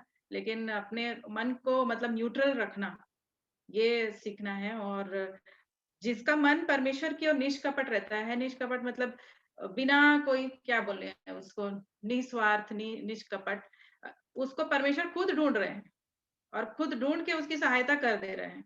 कितनी बड़ी बात यहाँ पर जो लिखी हुई है, उसमें फिर जैसे प्रेयर करके बहुत मांगने की भी जरूरत नहीं, प्रभु ये कर, प्रभु ये कर। अगर निष्कपट मन है तो प्रभु खुद जान रहे हैं क्या आवश्यकता है और उसको वो पूरी कर सकते हैं। तो ये वचन आज मुझे खुला था, इसलिए मैं जब मन की बात सोनू ने कही तो फिर मैं सोची कि मैं भी इसको शेयर कर देती हूँ। हर एक बात में प्रभु के पवित्र नाम को महिमा मिले।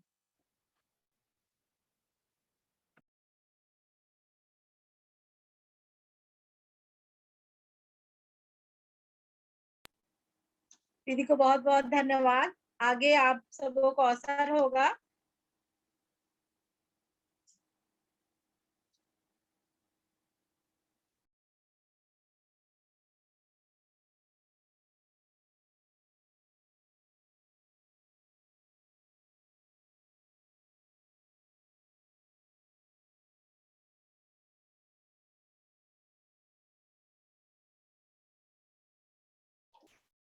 मैं एक और बात शेयर करना चाहूंगा जो अभी प्रभु ने मुझे सिखाया। मैं इस विषय पे ध्यान दे रहा था, जहाँ पे लूका 16 में 19 से लेके 31 में, जहाँ पे वो लाजर और धनवान का जहाँ पे वर्णन किया गया है ना, कि लाजर जो था वो एक धनवान मनुष्य था जो बैजनी कपड़े मलमल पहनता, प्रतिदिन सुख विलास और धूमधाम से रहता था, है ना। और फिर वो कंगाल लाजर के विषय में लिखा है कैसे था। लेकिन अंत में जो बात आती है ना, वहां पे जो 31वां वचन है ना, 30 और 31 में पढ़ूंगा। इनफैक्ट 29 वचन से आगे पढ़ लूंगा, है ना, क्योंकि वो बोलता है कि किसी को मरे हुए से कोई जाएगा तो मेरे भाई लोग उस पर विश्वास करेंगे, या भेज दीजिए वहां से किसी को। तो यहाँ पे लिखा 29 से आगे, अब्राहम ने उससे कहा, उनके पास तो मूसा और भविष्यवक्ताओं की पुस्तकें हैं, वे उनकी सुने। उसने कहा, नहीं हे पिता अब्राहम, पर यदि कोई मरे हुओं में से उनके पास जाए तो वे मन फिराएंगे। यहाँ पे लिखा 31 वचन, उसने उससे कहा, जब वे मूसा और भविष्यवक्ताओं की नहीं सुनते तो यदि मरे हुओं में से कोई जी भी उठे तो अभी उसकी नहीं मानेंगे। तो यहाँ पे सिर्फ एक जो सोर्स है ना, जिसकी हमको मानना है ना, जो यहाँ पे हमारे पास परमेश्वर पिता का जो वचन है, वो ही है जो हमको, जैसे लाजर वहां पे इब्राहिम की गोद में पहुंचा और ये धनवान अधोलोक में पहुंचा, इसी के आधार पर ही वो हमारा वो न्याय होगा, या जो क्या बोलते हैं बाइफिकेशन होगा, है ना, डिवीजन की, इसी का बेस। चाहे और कोई भी बात हम हमारे जीवन में कोई किसी का दर्शन या कुछ भी है ना, चिन्ह और चमत्कार, वो सब बातें, बाहरी बातें कोई भी नहीं, है ना। अगर कोई वहां से मुर्दा में से कोई चला जाएगा तो यीशु मसीह जो जिंदा थे उसको तो भूत बोल रहे थे चेले लोग, है ना, जो उनके साथी थे, और उनको पानी पे चलते देखे तो भूत बोलने लगे। तो जो सच में जो मृत है वो आ जाएगा तो कैसे विश्वास करेंगे, वो भी नहीं। लेकिन जो वचन है वो ही सब कुछ है। और फिर यूहन्ना एक ही आदि में वचन था, वचन परमेश्वर के साथ था, वचन ही परमेश्वर था। तो सच में वचन कितना हमारे अंदर है ना, वो नहीं कि कितना याद है और कितने बार पढ़ लिए हैं, कितना ज्ञान है, वो नहीं, कैसा जीवन है वचन के अनुसार। देहधारी कितना हो गया, हमारे देह में वचन कैसे दिख रहा है, यीशु मसीह दिखाई दे रहे हैं कि नहीं, कितना ज्यादा दिख रहे हैं वो। सच में फिर से इस बात को प्रभु ने कहा कि वचन पे, और एक चैलेंज है प्रतिदिन का एक विश्वासी के जीवन में, मैं मानता हूँ, क्योंकि मैं तो इसको फेस करता हूँ प्रतिदिन वचन को पढ़ने में और प्रार्थना करने के जीवन में। जैसा निरंतरता, जैसे क्वालिटी टाइम, कभी बहुत ज्यादा जोश रहता है, पर एक एक वचन पढ़ने लगते हैं, समय का ध्यान नहीं रहता। फिर कभी ऐसा होता है, भाई अब ये टाइम है, इससे ज्यादा नहीं हो पाएगा, है ना, घड़ी देख देख के भी कई बार पढ़ाई करते हैं, है ना। मैं अपनी बात बता रहा हूँ, आपकी नहीं। तो प्रभु सच में सहायता करे, ये निरंतरता जो वचन का जो जीवन है। और फिर वो परमेश्वर सामने आके बातचीत कर रहे हैं। और आज ही एक विषय था, और प्रकाशित वाक्य 4था अध्याय शुरू हुआ हमारे बाइबल स्टडी में। तो वहां पे यूहन्ना ने कैसे स्वर्ग का दर्शन किया, जो सिंहासन पर बैठा हुआ था, कैसे यशब, माणिक्य और मरकत और मेघधनुष और वो सब, कितनी महिमामय वो बात है। कि यदि हम देखने जाएंगे तो हमारे यहाँ हम कहीं भी किसी टूरिस्ट प्लेस में जाते हैं तो किसी चीजों को देखे कितना ज्यादा एक्साइटेड हो जाते हैं, रोमांचित हो जाते हैं, कितना अद्भुत दिखता कुछ चीजें, है ना। कभी स्नो देखा या फिर पहाड़ों से खूबसूरती देखी, तो लेकिन उससे कहीं गुना बढ़कर परमेश्वर पिता की खूबसूरती है। तो वही प्रेम और वचन के प्रति वही लगाव प्रभु मेरी सहायता करें, वो निरंतरता मेरे जीवन में बनी रहे वचन के प्रति, और सिर्फ पढ़ने के लिए बताने के लिए नहीं कि मैं इतना पढ़ता हूँ या इतने बार पढ़ लिया, मेरे अंदर वो कितना देहधारी हो रहा है वचन, है ना। तो प्रभु मेरी सहायता करे। मैं परमेश्वर पिता का धन्यवाद करता हूं। बाबा को बहुत बहुत धन्यवाद। सचमुच में वचन जीवन का आधार है, और इस चीज को मैं भी, बाबा ने जैसे कहा तो मैं भी यही चीज को सोच रही थी कि सचमुच में वचन ही ऐसा है कि जो हमको आने वाले, पहले क्या हो चुका है, क्या हो रहा है और क्या होने वाला है, आज ये सारी परिस्थिति को, ये कोई भी ऐसी बात नहीं है जो वचन से बाहर है। और आज हम वो सारी चीजों को होते देख रहे हैं, और आज हमको अलर्ट होने की आवश्यकता है। हम जब डिलीवरी केस कराते हैं तो हमको एक पार्टोग्राफ भरना पड़ता है, और उसमें 2 लाइन रहता है, एक अलर्ट और एक एक्शन का लाइन। तो सचमुच में हमको ये वचन तो अलर्ट कर ही दिया है, अब हमको एक्शन में आने की आवश्यकता हो गई है। ये परिस्थिति ऐसे हो गई है कि जैसे कल छोटी बेटा बोल रहे थे कि हम वो सारी चीजों को होते देख रहे, जो बाइबल में लिखी वो सारी चीजों को हम होते देख रहे। सचमुच में वचन ही है जो मनुष्य के जीवन का आधार है, इस जीवन में भी और उस जीवन में। इसके अलावा कुछ भी नहीं है, कुछ भी नहीं, नथिंग, कोई कुछ भी नहीं है।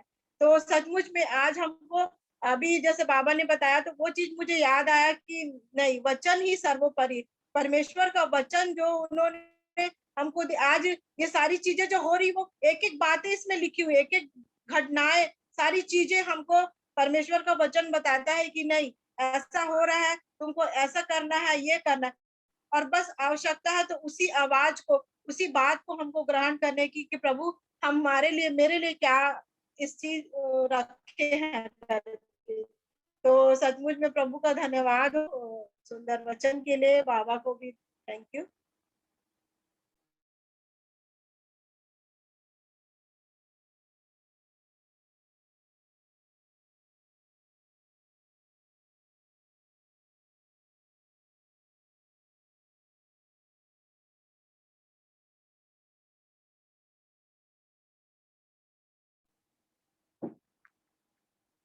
आगे और सबों को असर होगा, अभी थोड़ा समय है।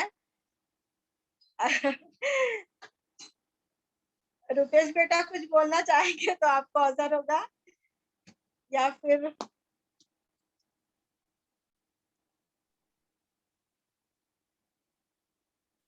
आप सबों को जय मसीह की। मैं बोलना तो नहीं चाहता हूँ, और मैं अपने आप को इसीलिए रोक करके रखा हूँ क्योंकि समय हो गया है, परंतु अब मौका देंगे तो फिर बातें आगे चलते रह जाएंगी, इसलिए मैं बात तो नहीं करना चाहूंगा। परंतु मेरे प्रियो, एक बहुत ही डेंजरस बात है जो हमारे में पाई जाती है, और वो है मत्ती 12 और 34। मत्ती 12 और 34, इसको जरूर बोलूंगा, आज बात निकली है तो। मत्ती 12 अध्याय 34 वचन में यीशु मसीह बोलते हैं, मैं, हे सांप के बच्चों, तुम बुरे होकर कैसे अच्छी बातें कह सकते हो। हम अधिकतर पढ़ते हैं कि जो मन में है वही बाहर निकलता है ना। जैसे सोनू बुआ बोल रही थी तो मेरे को वो चीज याद आ रहा था। यीशु मसीह बोलते हैं, हे सांप के बच्चों, तुम बुरे होकर कैसी अच्छी बातें कह सकते हो। अब इसके बाद में यीशु मसीह ये बात बोलते हैं जो वचन हम पढ़ते हैं, क्योंकि जो मन में है, जो मन में भरा है वही मुंह से आता है। क्योंकि आपको बताऊं, शब्द इनके विचार से मैच नहीं कर रहे थे। आप यहाँ पे देखेंगे 25 वचन में इसी का क्या लिखा है, मत्ती 12 का 25 लिखा है, उसने उनके मन की बात जानकर उनसे कहा। मन में कुछ और था, शब्द कुछ और निकल रहा है। ये इसको ध्यान देने की जरूरत है हम सबको अपने अपने जीवन में, कि मन में क्या है और शब्द क्या निकल रहा है। कई बार ऐसा होता है, मेरे साथ ऐसा बहुत होता था, मन में कुछ और, शब्द कुछ और निकल रहे हैं। ये है फरीसी और शास्त्री लोग का स्वभाव। इनको कहा सांप के बच्चों, है ना। जैसे बुआ अपनी कमजोरी एक तो बता रही थी, वो सबकी कमजोरी है असली में। मन में कुछ और है, मुंह से कुछ और निकलता है। इसीलिए मैं कोशिश करता हूँ प्रभु की दया से कि प्रभु मेरा ऐसा स्वभाव ना हो, मन में है वही जबान पे आए, और इन सब बातों से आप मुझे जय दिलाएं। हृदय की बात कर रहे थे, आपको एक और वचन पढ़वाना चाहूंगा जिसके विषय में एक अंग ऐसा जो हृदय से बहुत ज्यादा अटैच्ड है, और वो है मत्ती 6 और 22। मत्ती 6 और 22 लिखा है, शरीर का दिया आंख है, आंख को बोला गया है दिया, इसलिए यदि तेरी आंख निर्मल हो तो तेरा सारा शरीर भी उजाला होगा, परंतु यदि तेरी आंख बुरी हो तो तेरा सारा शरीर भी अंधियारा होगा। इस कारण वह उजियाला जो तुझ में है यदि अंधकार हो तो वह अंधकार कैसा बड़ा होगा। इसमें आप ध्यान देंगे प्रभु की दया से। मेरा आपसे रिक्वेस्ट है, हार्ट के बाद में हार्ट और आई, आंख और हृदय। शाऊल को अंधा कर दिया था प्रभु ने 3 दिन तक, कुछ देख नहीं पा रहे थे वो, और उसके पीछे क्या रीजन था, इसको आप थोड़ा सा ध्यान देंगे मेरे प्रियो। अगर आंख खराब है, किसी को देखते साथ में सिर्फ पाप नजर आता है, कुछ बुरी बातें नजर आती, उसका पास्ट नजर आता है, तो बोला जाता है खराब टेलीस्कोप से अगर आप किसी दूर के अच्छे चीज को भी देखोगे तो भी खराब दिखाई देगा,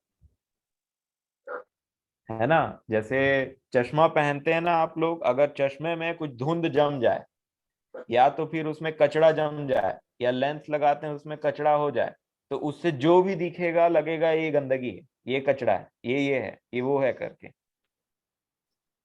है ना। और वही हार्ट में समाता है। आंख ही एक द्वार है जो डायरेक्टली समझ लीजिए हार्ट में ओपन होता है, कि हम देखते कैसे हैं किसको, आंख कैसी, इसी को यीशु मसीह यहाँ पे बता रहे थे। तो मेरा रिक्वेस्ट है आपसे, हम सब इस पर ध्यान करें। मैं बहुत खुश हुआ कि सब लोगों ने पार्टिसिपेशन दिखाया, और जैसा हम आप सब सभी दिखाते हैं, पर ये बातें मनन की है। कई बार मन में कुछ और चलते रहता है, पर कुछ और बोल कुछ और डालते हैं, है ना। तो प्रभु हमारी सहायता करे सब बातों में, क्योंकि हम सब आगे बढ़ रहे हैं, ये बात तो निश्चित है, गवाहियों से पता चलता है। लेकिन समय आ गया है एक एक एफर्ट लगाने का, सारे मन सारे प्राण से सारे बुद्धि से प्रेम रख। दूसरा पत्रस 1 अध्याय और 5 वचन, सब प्रकार का यत्न करना। दूसरा पत्रस 1 अध्याय 5 वचन, इसी कारण तुम सब प्रकार का यत्न करके, ऐसे बोलते हैं, और फिर आगे का बात हम देख लेंगे बाद में, है ना। सब प्रकार का, जब तक सब प्रकार का यत्न नहीं किया तब तक कैसे बनेगा। पवित्र आत्मा की सहभागिता बोलते हैं, सहभागिता 50% पवित्र आत्मा, 50% आपका और मेरा निर्णय, क्या करना है ना। अलर्ट एक्शन, मेरे को बहुत पसंद आया सोनू बुआ वाला बात, है ना, कि पहला अलर्ट कर दिया फिर एक्शन के लिए बोलता है। तो इन्हीं सब बातों के लिए मेरे प्रियो, देखिए कमी तो हम में 1000 है, और पवित्र आत्मा का काम ही यही है उसको सामने लाइट में ला देना। कैसे हो तुम भाई, देखो, मान लिए तो अच्छी बात है, भाग गए तो फिर कभी लाइट पड़ता है, फिर भाग गए फिर कभी लाइट पड़ता है, ऐसा होते रहता है। परंतु अच्छी बात यह है कि हम सब आगे बढ़ रहे हैं, और ये सब वचन आपकी और मेरी सहायता करेंगे। इसीलिए मैंने सोचा कि अगर उन्होंने कहा है तो कुछ वचन से बात किया जाए। समय के लिए धन्यवाद और शालोम।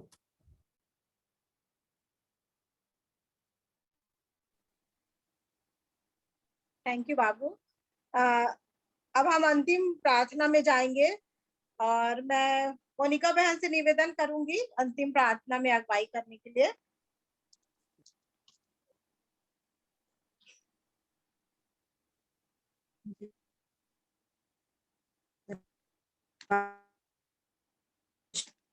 चले आते हैं राजा, और आपको हृदय से धन्यवाद देते हैं पिता परमेश्वर, इस सुंदर समय के लिए पिता परमेश्वर।